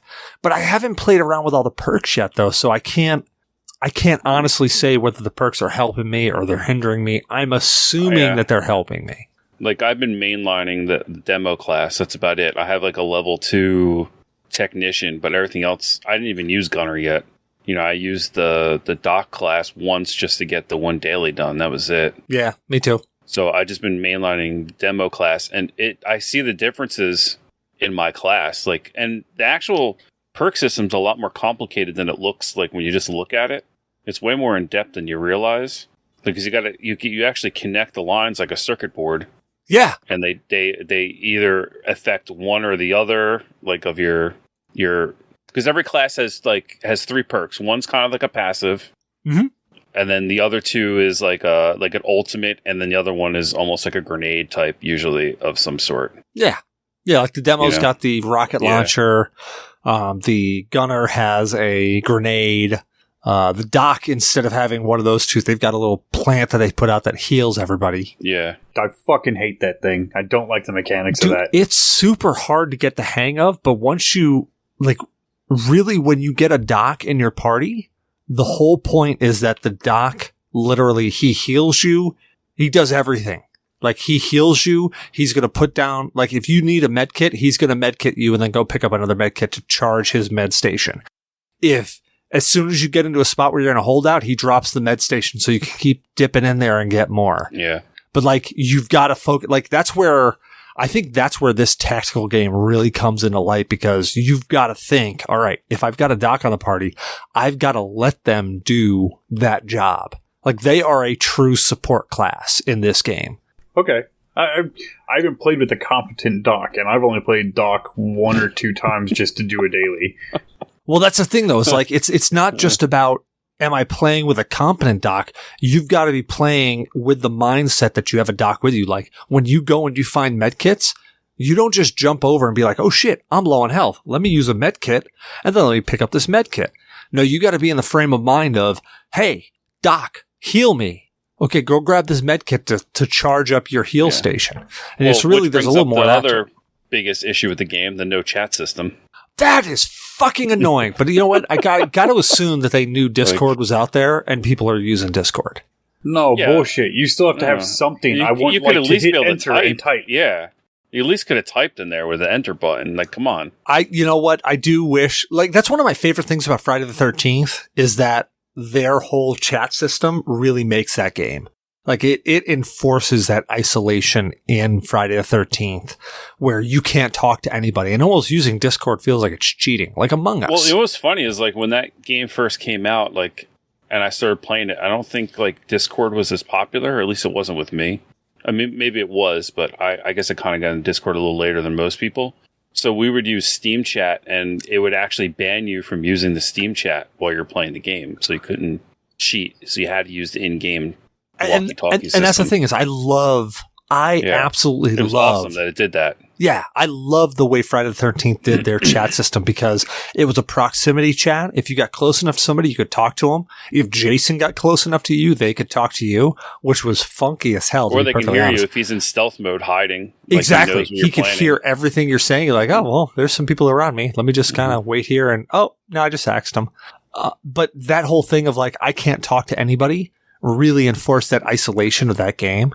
And I think that that's something that they could have used here. Even if they gave you a chat system where, and I hate to say this because I fucking hate it when you guys use those damn cards, the different vision modes where you got the 1990s, fucking security CCTV camera mode. Yeah, exactly. It's this horrible friggin' 1990s security cam footage. Brutal. That was horrible. That was just, dude, it was just for fun. I just wanted to try it. Oh, no, it was all right. 100% fun. At least that one was playable. The Noir one for me was the hardest. That was pretty tough because that literally made everything a grayscale, and it was hard to see. It was hard to distinguish what was where. An alien could jump out. Flamethrower, so. Oh yeah, fuck you. So the Noir with the flamethrower was even bad for me, even for you guys. I know it was worse for you guys, maybe, but I don't know. Yeah. Wait, we played one that didn't have color? I don't know if you were there. It might have been just me, Cecil, and Vintage.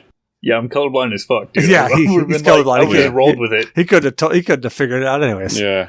No, it was literally just black and white with, a little bit of gray area here and there. We just touched on that. Those combat cards are they're interesting because some of them are just straight, hey, I'm going to give you a perk like double or like double health. And then some of them are like, hey, you know what? You're going to have a hindrance, but at the end of it, you're going to get like double XP or double something. I really like that. You guys hate me for it because I'll throw something on like, hey, it's going to steal all your life until you kill something. Well, we hated on you because we never did that level before. We had no idea what we were getting into. That's why we hated on you for that. Dude, but I'm the guy who starts off and it took forever to get to the first horde, and we were dead by the time we got there because no one had any fucking help. And we all had single-shot weapons at the time, too. Like, that's something that you need, like, automatic weapons for more. So you can just spray and pray and kill anything, you know? Like, if you're missing shots, you're not killing anything, so you're not healing yourself. Like... Yeah, it's more of a horde mode card. That definitely is. The game cards are a fun element, but without having a chat system, it's hard. Mm-hmm. Because some people put in cards like, dude, don't fucking do that. Like, that's not legit. And then you end up in a match that fucking sucks. And that's happened to me a lot. I don't mind the no consumables. Fine. That, you know, I can still make it through most times. Yeah. I don't like the ones... Yeah, I don't like the ones that disable my secondary. So that I can't switch to my... Yeah, you can't switch to the shotgun. Was it me, you, and Vintage in that one? Yeah. It was awful. You run out of ammo. I've seen the ones that do... you do 200% more damage, but you have 50% less ammo. And I was like, oh, that's fucking awful because everybody's out. Have you played the one where you do, I think it's 75% less damage, but you do 300% more damage to the critical spots? No, I haven't seen that card yet. Holy shit, that one's so fun. Because, you know, they're critical spots to their head. So you'll sit there and I don't know if you guys, I mean, this is the way I play. I don't know if you guys play this way. I don't know if anybody else plays this way. I don't care. But I'll start at their chest and I'll let the recoil, of course, drop up to their head. So you get somebody charging at you and you're like, oh shit. And you start firing and you're like, their health is not going down at all. And then all of a sudden you get to their head and they just melt and you're like, oh, thank God. I don't have any recoil in my class. Oh, because you're using a friggin' smart weapon or a flamethrower. Yeah, or you know, one-shot sniper type weapons. So like, there's no recoil. Well, there's recoil. If I miss, it's because the AI did like some sort of jerky movement or wherever my leading him. You know. Well, I mean, so you've got recoil. It's just it doesn't matter because once you tag them once, they're dead. Yeah. That's I really like the DMR single shot rifles because the AI, while it's good when it gets close to you, the AI is fucking awful at range. They follow a very specific pattern, and you can just line up bow headshot, headshot, and I'm like, hell yeah, dude, this is fucking great. Yeah, because there'll be certain spawn points on the wall, like you said. Yeah. Yep, but you do get swarmed, so if you're only focusing on that one spot and your other teammates aren't fucking clearing everything out, you're fucked. Yeah, that I've noticed is that I mean, just like every other game, every other horde version game, you've got lanes and you got to cover those lanes. And oftentimes there's more lanes than there are players. So you get into any spot where you're in a holdout, there are typically 5 to 7 lanes, I've noticed. Now, there may be less, maybe more, but like the average I've seen is about 5 to 7 lanes. No, you're right. From a distance, when they're up close is when it turns into a clusterfuck, and that's when the AI is actually really good up close because it goes all over the place. Yeah, exactly. That's the one thing they did right. Yeah, like you'll sit there like when they're coming at you, but just like if you think about the Aliens movie, well, when they're coming at you, they literally are just coming straight down lanes. It was when they got overwhelmed. And that's something I agree with you, Wolf. They nailed in this game. I think they did it right. Was as soon as they get up close to you, all of a sudden, holy shit, there's some, I'm in the shit right now. I've got to back out of this or I've got to figure out a way out of this. That was the complaint with Colonial Marines is like they were so on a path that they would hit you and do a lot of damage when they got close to you, but they would back off and go back on this weird path and go back up and then come back again. Like they were so path driven, where in this game, it's just when they get close to you, it's just chaos. They run around and literally just try to kill you. In Colonial Marines, it was more like a guerrilla tactic method that they were trying to mimic, where they would jump in, attack you, and then jump away and then jump back in. But it just turned out to be horrible because they used the same path over and over again. So it was really easy to predict. Well, you saw the article I sent you. They didn't code it right. That's part of the problem. They messed up the coding. It took 10 years to find it. So this one is nice. Those cards that say disable your secondary are fucking awful, because when you do get into the shit and they have overwhelmed you, because they will overwhelm you on almost every time, everybody just pimp out your shotgun. That shotgun's gonna be your best friend, man. Oh yeah, dude. Like, I was playing Horde mode. First match I played in Horde mode, which I really like Horde mode, by the way. First match I played in Horde mode. You know, they have the lanes, and there's, as I said, there's like 5 to 7 lanes that you're tracking, and inevitably somebody's not tracking one lane, and you get overwhelmed. As soon as that happens, man, you pull out that shotgun, you just turn, blap, 3 of them are right down. Like, there's 3 of them pouncing on you. Boom, blap, 3 of them are down. Boom, blap, the rest of them are down. You go back, you pull out your rifle, and you're covering your lanes again. The only thing that sucks is when people are stupid, don't cover their lanes, and you get that multiple times, and you forget to reload your shotgun in the middle of it. You're like, fuck, I'm out. Yeah, that sucks. And then when people aren't paying attention and they let the fucking bursters into the lines. Oh, goddamn, yeah. Yeah, and that's what I like. I like that they, if you've watched Aliens, if you've played Aliens, anything Aliens at all, you know that their blood is acid. So if they're near you when they die, they drop a pool of blood or their blood splashes on you and it does damage. The only thing that I didn't like, that I don't like in that fashion, is that I think, and maybe this is a bad idea, but I think that the blood should do more damage than it does. Because it almost is, it's an annoyance more than it is a deterrence. It's more annoying that, oh shit, I just got blood splashed on me. I just walk to the left and I'm like, all right, I'm fine. Well, that's why they have harder difficulties. But even on the harder difficulties, the acid splash still is more of an annoyance than anything else. Now, you're talking the acid splash from just the dead bodies of the generic aliens. No. The bursters do a decent chunk of damage each burst. I'm even talking about the bursters. Itself, the spitter will spit on the ground, and that does a ton of damage the still. Spitters I'll admit that the spitters do some damage. They're more than an annoyance, but in just the case of, like, even the bursters, when they come up and they burst next to you, it's like, all I got to do is roll out of the way. It's like, all right, well, they did some damage. Well, here's my thing. I feel them only doing minimal damage, the regular bodies, is better, because now I'm worrying about where I step on the floor. Mm-hmm. I'm trying not to get spit on. I got to watch out for bursters, and I got to watch out for friendly fire in the harder levels. I feel like if the acid did too much damage, it would take away too much from that. Yeah, but my problem is that you guys seen how I play. I run in, I charge in like a bull in a china shop. I pull out the shotgun and I just start. Well, you're the running gun guy. Yeah, you're not the tactical holdout type player. You're the running gun. No, I'm the guy who's running around and being like, card. Yeah, you're the wild card. Yeah, I'm the guy who's like, all right, how is this going to work out? No, don't play with me. Well, I mean, it either works out or it's terrible. There's no in between with you. Exactly, it either works or it doesn't. Like, it's either going to work smashingly or fail miserably. That's how I run my life. You got me and Wolf in the background getting everything. Okay, we're going to go up this way. Fucking take care of shit. Mm-hmm. Cecil's already up there. He started the event. He's already swarmed with his third fucking horde. Yeah. Leroy Jenkins, bitch. That's what happens. Yeah, Damok and I are definitely the most tactical based. We want to sit back and work as a team the most. Like, sure. I agree. Sure, you go with that. No, but there's that. Like,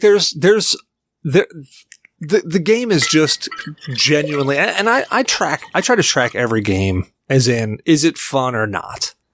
And I think this game is genuinely fun. Like, it's got fun elements to it. Yeah, it's got its drawbacks.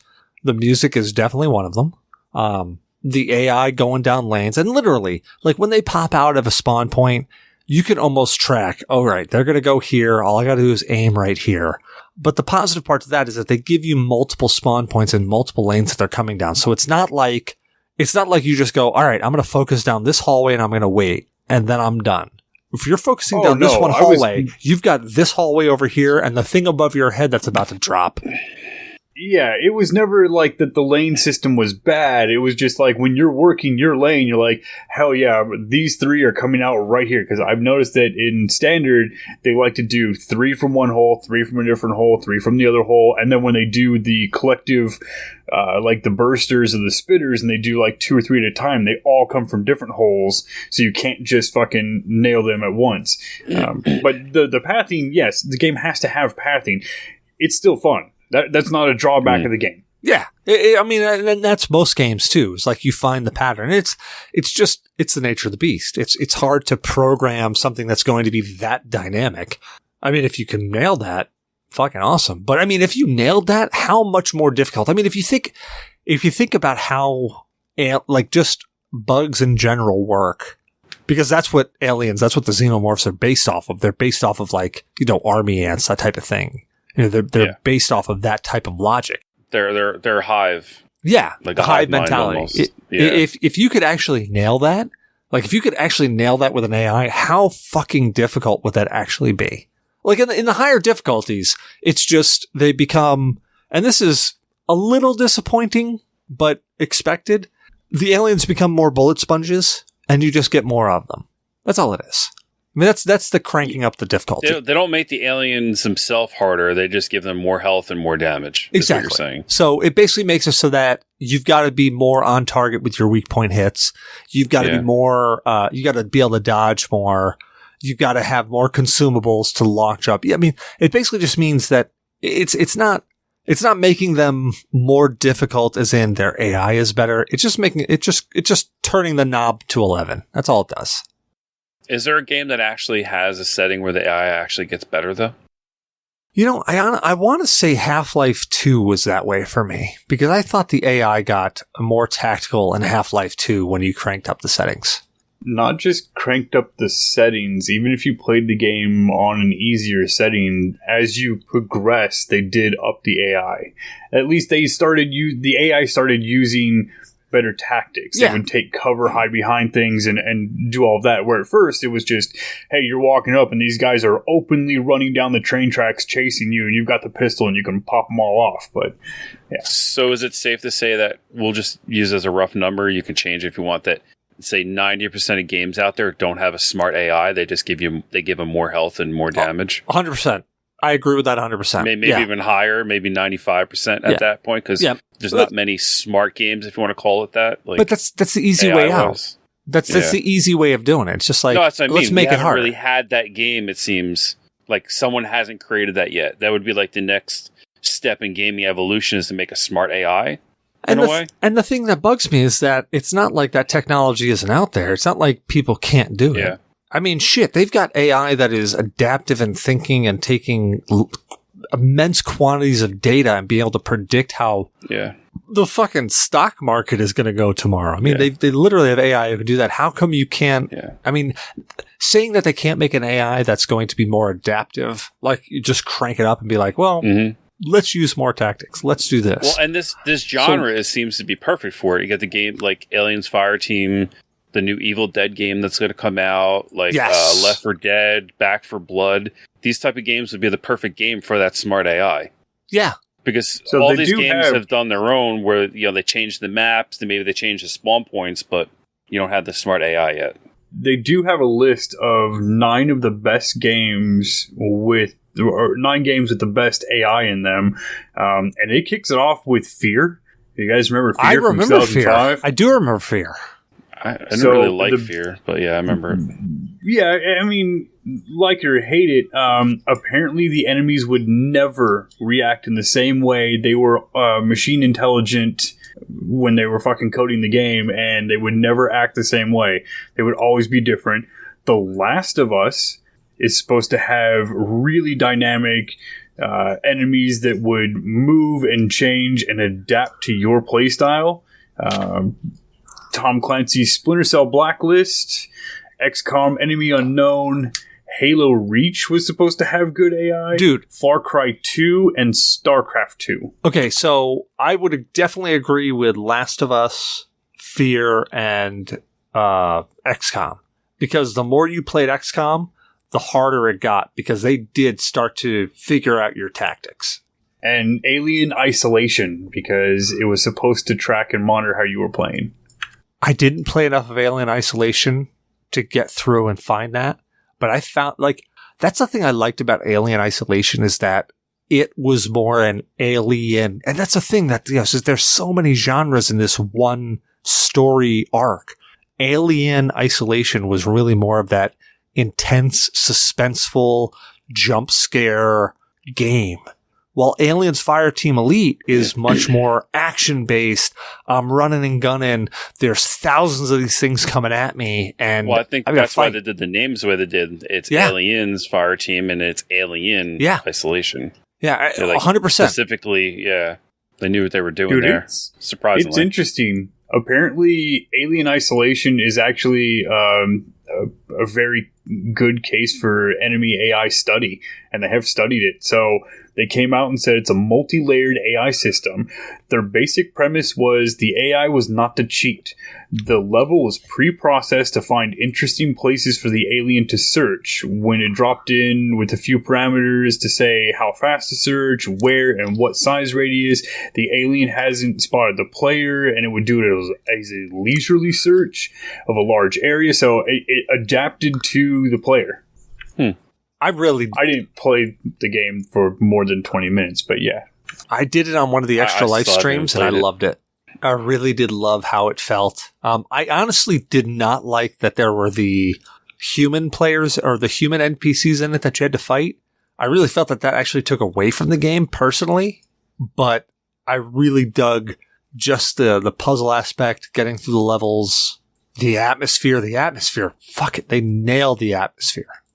Like, I can't think of another Aliens game that they did. There's a VR plugin for that now, apparently. I would shit my pants. You can play that. There's a VR download, supposedly. Yeah. Which game? For Alien Isolation. Oh, shit. Nope. I'm going to fucking plug that in. Try it. Hard pass. It's the same reason I want to play Resident Evil with VR.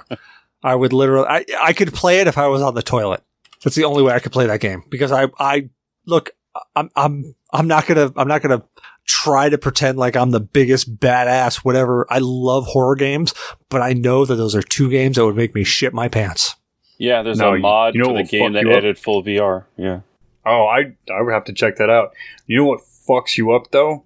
I put on VR and connect it to my computer. I was like, yeah, fuck yeah, dude. Let's play Subnautica. No. Nope. I scuba dive, right? We've talked about it, right? Cecil's certified. I was certified. I've done all the scuba diving. I love being in the ocean, but not Subnautica's ocean. Dude, we got to go scuba diving together. If you told me, I forgot that you were certified for diving. Yeah, I probably have to get recertified. I was like 17. Yeah, if you got your certification, no, you're good. Let's go to You don't have to renew those? No, man. No, let's go to Phoenix Lake. You got your open water? Yeah. Yeah, dude, you're good down to 60 feet. Let's go out to Phoenix Lake, man. Let's go diving. We should figure that out sometime. Fuck yeah. Well, I mean, we can go into, we could just spoil the whole damn game, but there's one other topic I wanted to talk about tonight, which was Destiny 2. And I know you guys probably don't play it that much, but Destiny 2 just incorporated, and by just, I mean Tuesday, like fucking Tuesday of this week, incorporated crossplay. Some other things that they incorporated with it, because there's a new season coming out, and this is kind of, I don't know, maybe this is going to turn into a monologue, but I'm half upset, and maybe it's just because I've been out of the Destiny world for so long. They've changed it over to the seasons. So just like a lot of other games that you've seen, they release seasons and like, okay, well, in this season you gain this much experience and you get this season unlock, etc., etc., etc. I mean, Wars with Friends does it. Warframe does it. There's a whole bunch of games that everything does seasons now. Like anything that's trying to hold an audience does seasons. Exactly. And it's not like the worst thing in the world, but it's one of those, okay, whatever. I guess the thing that bugs me is that and maybe it's just I'm used to Destiny, the original Destiny, and that's what I'm looking for, and I'm just not. Maybe I'm just too old. I don't fucking know. But in the original Destiny, it came out and you were like, hey, here's this DLC pack, and in this DLC pack you got a raid, and then whatever else came along with it. Sometimes you didn't get a raid. Sometimes you just got like Prison of Elders or some shit like that. But anyway, here's what you got. In this new season, it's the season of the witch or the something witch. I just played the first mission of it tonight, and it ends up being that, spoiler for anybody who's actually going to play Destiny 2. It ends up being that the Osiris that you met back in, God, what was it, Shadowkeep? Or whatever it was. You met him in Destiny 2. You finally met Osiris. Well, that's not actually Osiris. That's actually whatever this witch chick is, and she's been masquerading as Osiris this entire time. So this whole season, you can just, buy the season. If you don't buy it, you just play it and you unlock the free tier of the season, and that's a normal thing too. But the thing that's bugging me is that the new things that they're putting out, which are, I don't know if they're supposed to replace raids or if they're supposed to supplement raids or whatnot, but they're called dungeons. To get the dungeon, you have to either buy the separate dungeon pack or buy the deluxe edition of whatever this next DLC is. Well, the next DLC comes out with season 15, I think, through 19, which I'm assuming covers the next year and a half worth of gameplay. But it's $80. And I'm not usually one to gripe over how much it costs, because if I enjoy a game, I'll throw money at it left and right. Hence why I've spent over $200 on Aliens Fireteam Elite. Don't know why. I like Aliens, so I throw money at it. And I like Destiny, but I'm looking at this going, okay, I can either buy the season, which I think is $14 just for this season, and then pay for the next seasons, but that doesn't get me the dungeon. I don't know. It's just, how many dungeons do you get? Well, with the deluxe edition, you get season 15 through 19, and you get the one dungeon. Which, as I said, now, okay, so is it one dungeon per season, or is it one dungeon for the next several seasons? I think it's one dungeon for the next several seasons. That seems like fucking worthless. See, and that's where I'm looking at this, and maybe I just don't know, but before it was a DLC pack was $15. And you would get either a raid or, the Prison of Elders was their raid light. And that's what I'm looking at the dungeons as. It's raid light. But you would pay $15 for the DLC and you would get access to whatever that DLC had, which was typically, as I said, a raid or Prison of Elders or something. I remember them being $30 or $40 for DLC, but were they that much? Games, yeah. Oh yeah, the DLC was expensive. This is my issue with Destiny 2 is the price. They just keep ripping people off, I think, on money. Because like you said, it's $15 for a season. I think it's the only game out there that'll charge you that much for a season. Every other game is $10 for a season for anything. Oh, you know what? The old DLCs were $10 in Destiny 1, and then towards the end of Destiny 1, they were $30, and then Destiny 2 were $30 to $40 for a DLC. It's just insanity. It's crazy. Yeah, and I'm looking here, House of Wolves, which was one of the last expansions I picked up in Destiny 1, was $34.99. So yeah, you know what? But I'm just looking at it going $80. God damn, is 80 I really enjoy Destiny. No, you are paying for a bunch of dungeons. Destiny 2 will see a raid or dungeon every 3 months starting soon, and that was August 24th of this year. Really? Okay. It's a Polygon article. So, and you know what, and this is me and my ignorance, because I haven't been playing Destiny 2 nearly as much as I played Destiny 1. I've got 2,500 hours plus in Destiny 1. I can tell you so much about Destiny 1, and I don't have nearly as much in Destiny 2. And that's, because life happened, et cetera, et cetera. And that's what I was asking. I was actually asking my old clan. I'm like, hey, look, be frank with me. I trust you guys.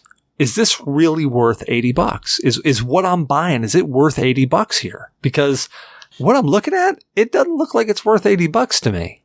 I feel like I got more for $15 to $30 in Destiny 1 than I am with this $80 here. So it's $80 for what, 4 seasons worth of content? Yeah. So remember, each season's only 3 months.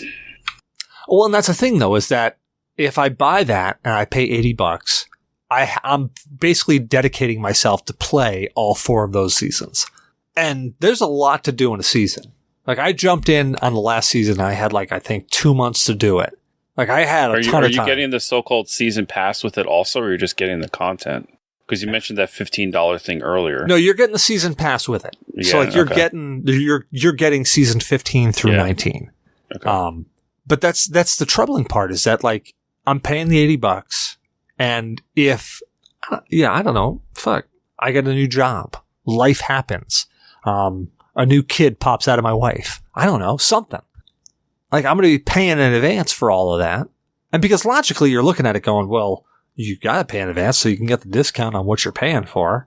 But then what happens if, I don't know, like life happens and I can't play all of that season? It's almost like it's discounted because they'll probably offer it separate for like $30 to $40 each, and you're going to pay $80 for 4 seasons. Well, that's my assumption, is that I'm going to pay more if I pay this a la carte later than if I buy it now. But I don't know. Like, is it? It's a gamble. You're gonna play. You're gonna play all 4 for $80, or maybe you'll play 2 of them and spend $60 to $80. Yeah, or you don't even have to play all of them if you buy the 80. Maybe if you play 2, you still have the content for those other seasons. Like, there, is it still there, or does it go away? Is my question. From what I saw, you could go back and play the missions. Yeah. So even though, like, I jumped in, I bought Beyond Light, and Beyond Light is where like all the season stuff started. Yeah. And I could jump back, and they were called legacy missions, and I could go back and play those missions. And I got, this is something I have to admit, I like what they're doing and how they're releasing story, because in the season, they're doing what they did in Destiny 1, where they were giving you extra story missions, and as you played and unlocked these extra story missions, you got more of the storyline, and it was a trickle story, but of course it kept you interested. So I like what they're doing in the season, because it kind of gives you you know that at the beginning of the season you're going to get this part of the story, and then you grind, and it gives you time to grind, and then midway through the season they unlock some more story missions, and then you're grinding, and at the end you get kind of the end of that story. So it kind of forcibly spaces it out so that you can't blitzkrieg through it. And then you have, like, for instance, the 3 of us are playing Destiny 2 and we're playing this season. Damok has, or Wolfman, you've got 30 hours that you can apply to it. And Damok has only got 15 and I only got like 5. Well, we all end up staying in the same spot in the story because they unlock the story in like a timed fashion. Yeah, so even though I've only got 5 hours to play it this month, I'm still in the same spot in the story that you are when you're playing it. You just happen to do the story quicker because, as soon as it releases, you're doing the story missions and done. So I like what they're doing there. That game did that. Like they would every season they get your new classes of soldiers. So like whatever season, like right away this class is open, and then in 2 weeks this next class will open up, and then in 45 days the third one. So like someone can't just go through and unlock all 3 of them like right off the bat, like you said, like in a couple days or a week, Yeah. Whereas someone that plays a little more casually, has to wait like all season or something, Yeah, so it caters to the casual player, which currently that's the boat that I'm in.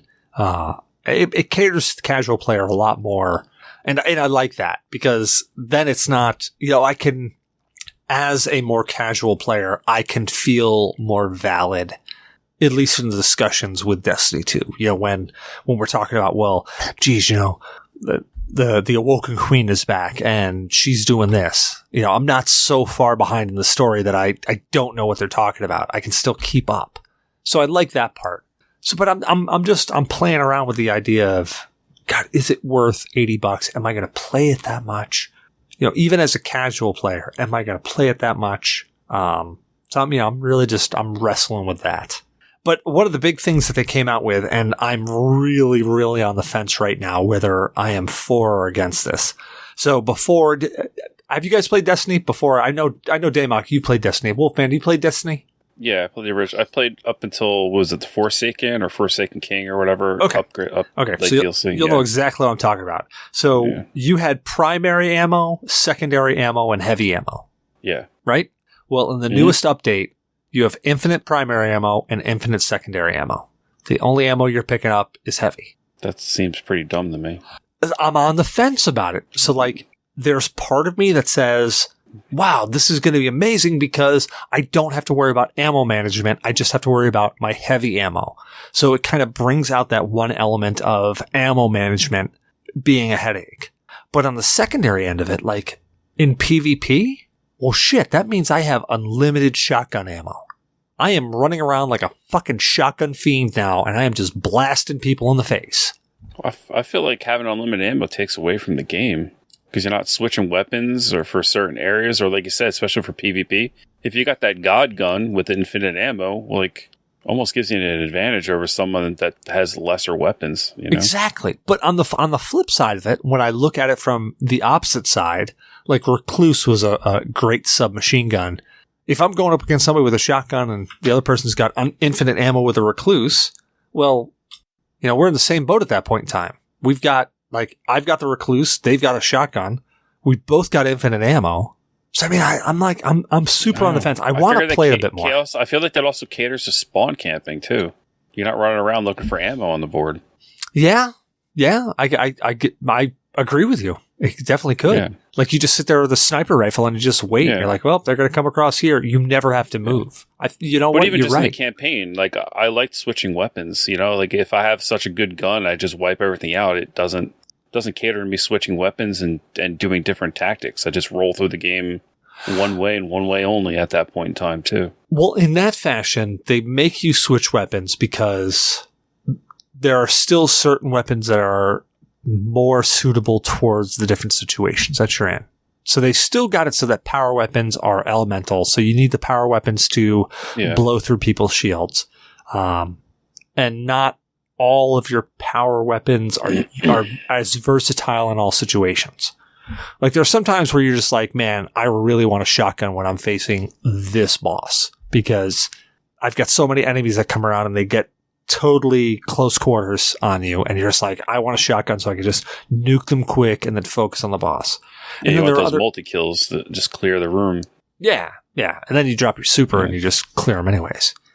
But I don't know. So there's a lot of things that I'm interested to play this season just to see what's going to happen. But I'm super on the fence on a lot of the changes they're doing. Like, Bungie has always done the thing where they will shift the meta. You know, you get a pair of boots that are just broken. I mean, I'm not going to lie. They're just broken. So Bungie next updates that come out and they nerf those boots. It's like, well, all right, these boots are now nerfed, but hey, we got these boots because you boosted this and now these boots are broken, or this weapon's broken. Yeah. They're always shifting the meta. And I mean, that's pretty much Destiny, is just staying on top of the meta. That's all you're doing, is just staying on top. Especially with PvP. Like, PvP, it just is always, that meta is always rotating. Do you have the gun with the role that you want? You know, and I fall back to Destiny 1. I never got that God roll, IS Luna. And I'll complain about that. I will whine and bitch and complain about that until the day I die. Never got that damn God roll, IS Luna. I don't know, man. Destiny 2, I enjoyed playing it when it came out. I played with you and Zyber, and I think Ko was with us, and I'm not sure who else. And we did the raids, and Shadow played with us. Man, like, it was a really good time back then. But once I got to the part where it's like, okay, I'm only logging in for the raids. There was no other reason for me to log in. There was nothing else to do in the game. And then they had, I don't know if they still have the random loot boxes. And nope. I think most places got rid of that shit. But I spent a bunch of money on that because I was trying to get that the black golden armor shit. And I was like, yeah, that kind of pissed me off. And then I just stopped playing entirely. I stopped logging in for raids because I think Zyber actually bought me the expansions, and I felt terrible because I didn't play them at all. I was done after the first time. Yeah, they've switched some things up where, like, I don't want to say vaulted, but they've taken a bunch of things, like the Leviathan raid, which is the one you and I ran a bunch. They've actually vaulted that, so you don't even have the Leviathan raid anymore. You've got, whatever other raids that are out there. And to be perfectly honest, I haven't actually run anything else other than Leviathan right now. I did the one. Well, it's coming back. That's part of the new thing. It's now they're on the 5-year rotation thing, so the 5-year dungeons are coming back. Yeah, and that's only if you buy the deluxe edition for $80. You will get dungeons in every season, but the 5-year raid seems to be very connected to the deluxe edition. Yeah, and that's why I'm like sitting there going, Jesus, I mean, okay, I've had enough alcohol that I can be really honest here. I'm going to buy it. I know I am. I'm going to pay the $80. I mean, fuck, I paid $200 for Aliens Fireteam Elite. Like, I'm going to spend the money. I'm the video game consumer. I say even if you only play 2 seasons worth, you might as well just spend the 80 because you might spend 80 anyway, just buying them 2 separate. Right. I'm in that market. I mean, if I had the money, like, and I were you, I would just buy it. Yeah, I don't have the money. Even if, like I said, even if you only get 2 seasons out of it, yeah. Yeah, I know I'm going to buy it, but that's okay because when I'm not playing Destiny 2 and I'm not pulling a CV joint out of a fucking Kia Sportage, I'm going to be playing Fireteam Elite because that game is genuinely fucking fun. I don't care who the fuck gives it a negative review. That game is genuinely fun. But how much replayability does it honestly have at this point? We can hit the Horde mode and we can play the Horde mode, but after that, I don't see it going forward. I'm kind of I played the campaign. I had a lot of fun doing it, but there was no desire for me to pick it up and play today. Oh, see, now I was actually looking for a reason to play today. I just was so busy I couldn't. I want to level out the weapons. I want to try all these different weapons that are in there because I've got to assume that they're going to be releasing more maps for Horde mode. I played one Horde mode map. And you saw the thing. We're not sure if it's poor wording or whatnot, but they're either planning on 4 DLCs or 4 seasons right off the bat for the deluxe edition. Yeah, so there's going to be more coming down the pipe. Yeah, there's more coming down. Either way, you're getting 4 or something, whether it's 4 seasons or 4 DLCs. You're getting at least 4 DLCs. It could be, or 3, it could be 4 DLCs, could be 12 DLCs. We don't know, but you're at least getting 4. Could be 6. And right, and I'll jump back into the game then, but after that point, okay, at this point I want to try Horde mode and have some fun with you guys. I have zero interest to play the rest of the game with random pickups. I agree. I would much rather play with friends on this game and grind. But the thing is, I also want to grind out the weapons because I already playing the first Horde mode. I can already tell, especially if you're going to go on higher difficulty levels, like on standard. Perfectly fine. Just go in there with whatever. Yeah. But going in there on intense, I can already tell I want to make sure that the player who's got that flamethrower is going to be a competent player and not going to friggin' light my ass on fire every 5 seconds. Because I played an intense match with somebody who had a flamethrower and there's a grenade launcher that's almost just as bad too for the same class. Oh, really? I just unlocked that. Yeah. Yeah. So like you get 4 downs. Have you used it? Yeah. No, or not even the grenade launcher, the actual rocket launcher. Sorry, there's 2 different kinds of launchers. There's an impact grenade launcher where it'll blow up eventually, or you have to make direct contact on them and it lobs them. And there's an actual rocket launcher that does massive AoE damage. I was playing with Vintage the other night, and that's what I was talking about. Like if we had friendly fire on, it was no good. Man. That's where I definitely want to find players that we can play with, like not just once we get so like on standard level intense even I can play run and gun. I can be pretty cavalier about it, but once you start getting higher, it's gonna be crazy. Like I want to play those first few missions on extreme or insane, but I know that I'm going to be playing way more conservative. Yeah. Well, I mean, all right. So with the rocket launcher. Like, I was cleaning up at a distance, like distant groups. But the problem is when they get close, you don't want to do damage to yourself, because I can still do damage to myself. Even with friendly fire off for everyone else. So, like, you need someone to kind of clear anything that gets close to you, and I can just keep taking out groups at a distance, Like, you got to work that tactical teamwork again, covering lanes. Yeah. That we were talking about. Yeah, I think it's just going to be... It's definitely needed. I think it's just going to be one of those, once you play it more and more and you play the maps more and more and you learn exactly where the aliens are coming from, it's going to make those levels a lot easier to play on harder difficulty levels. Because even when we went through the first couple of missions on intense for the first time without ever playing it, it wasn't really, like, it was difficult because we got overwhelmed, but it wasn't difficult. It wasn't difficult because they were hard to kill. It was difficult because we didn't know where they were coming from. I think once you learn where they're coming from and you learn the patterns, just like Damok was talking about, I think once you learn the patterns, it's going to be like a no-brainer. Yeah, I wouldn't say no-brainer, but it's definitely going to be easier. Yeah, I agree on that part. But I think Melee is going to play more of a role in the game, especially later on, because when people get pinned and whatnot, you can't just spray and pray like we do now. You got to really like actually aim for weak spots or try to melee them off so you don't do damage to your teammate at the same point. Yeah, what the hell is the melee button on keyboard and mouse? Because it's V. V? But I gotta remap that. V is, dude, that's the melee button for a lot of games, and it was like the first one I hit. Yep, that's the one that works. So I gotta remap it. I remapped it to my mouse, so I've been using it like religiously. Yeah, it does a lot of damage too. It'll do like 3/4 damage to like on standard to an alien, like one of the basic ones. Yeah, I gotta remap that because on the controller I figured it out. But on the keyboard and mouse, I'm just there. What fucking button is it? Yeah, it's V. It's a shitty button, but like I said, I remapped mine to my mouse. Well, on that note, gentlemen, we've been cranking out this for a while. I think we probably should wrap this up. So, Damok, where can people find you at, man? I pretty much exclusively troll the G.N.A. Discord, but you can find me over in Thoughts and Shots' Discord. You can also find me in Wolfman's Discord, but I don't really talk there because no one talks to me. No one really talks that much in that Discord in general, but yeah, I try every now and then. I try sometimes. Yeah, I don't know. Like I said, I've been slacking on it, so we'll see. Hey, that's where I learned about the Evil Dead game. I'm excited about that. Yeah, the Evil Dead game, and then probably Dying Light 2 will probably put me back to streaming again. But I kind of really want to get my movie podcast going back again. I've been kind of getting the itch.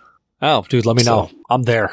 Thoughts and Shots still a movie podcast. I have some ideas. I got to get things. Like I said, once I get things straightened out, I haven't been making any archery videos either. I haven't shot my bow in fucking I feel you there. 6 months at least, 7 months now. I got an injured wrist. That's the only reason I'm not shooting my bow, and I've literally been gnawed at the bit all summer to shoot my bow. I bought those goblin and zombie targets that whatchamacallit, the big archery that does the 3D foam targets. Yeah.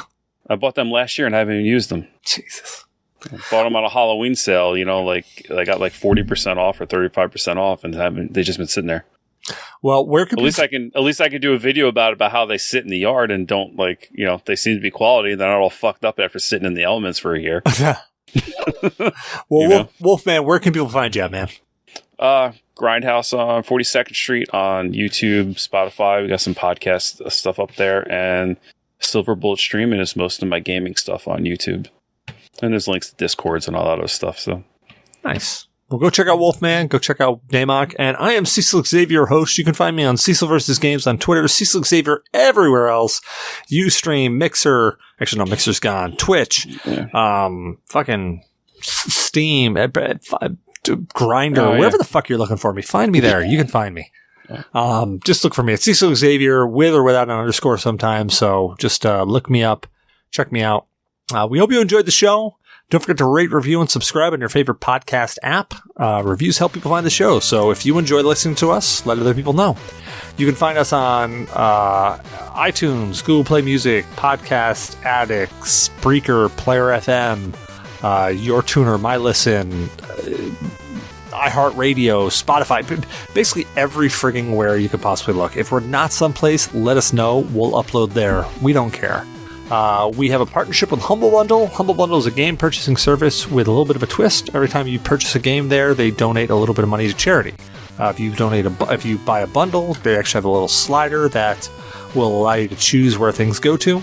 So if you go there, just put !partner equals G.N.A. podcast at the end of whatever link you have, and it will let them know that we sent you there. If you do get one of those sliders, you might get a G.N.A. podcast slider on there. Make sure to slide that slider all the way down to 0. We don't want your money. We want you to give it to the charity, to the developers, maybe throw a buck or two to Humble Bundle, but we don't want your money. We would just want to know that we sent you there. What else we got going on? Jesus Christ. I don't even know what we got going on anymore. I know that I'm drinking, and this is the first time in a while I've been drinking, so I'm pretty lit right now. Shit, Damok, did I miss anything? You can always check out the website at www.damok Damok is sober and Cecil is drunk. donkeypunchporn.net. You will see some interesting shit there. Trust me, I'm the donkey. Oh, it gets good. Or, the actual website at GNApodcast.com. Thank you very much, Damok. Well, gentlemen, thank you so much for joining me tonight. I actually honestly thought I was running a solo one tonight because the only person who had accepted was Vintage, and he hadn't shown up, so I just started, I actually loaded up into the show and was expecting I was doing a solo show. And then you guys showed up, so very cool of you. Thank you. You guys thought I would never come on here. I did. I honestly thought, like, he was even saying, "Oh, here's the excuse." I'm like, "Yeah, Wolfman's not joining." They were legitimate. I appreciate you guys having me on here. I was planning on doing it. I even hooked my camera up last minute so you guys can see me. Oh, that's amazing, and dude. Hey man, it worked out. Yeah. It was good bullshitting with you. I do enjoy bullshitting with you. That beard is majestic. I appreciate it. I'll put it in. I'll put it in ties next time. Right? Oh, hell yeah. Well, gentlemen, you have a great night. All right, take care. You too, guys. Thank you again.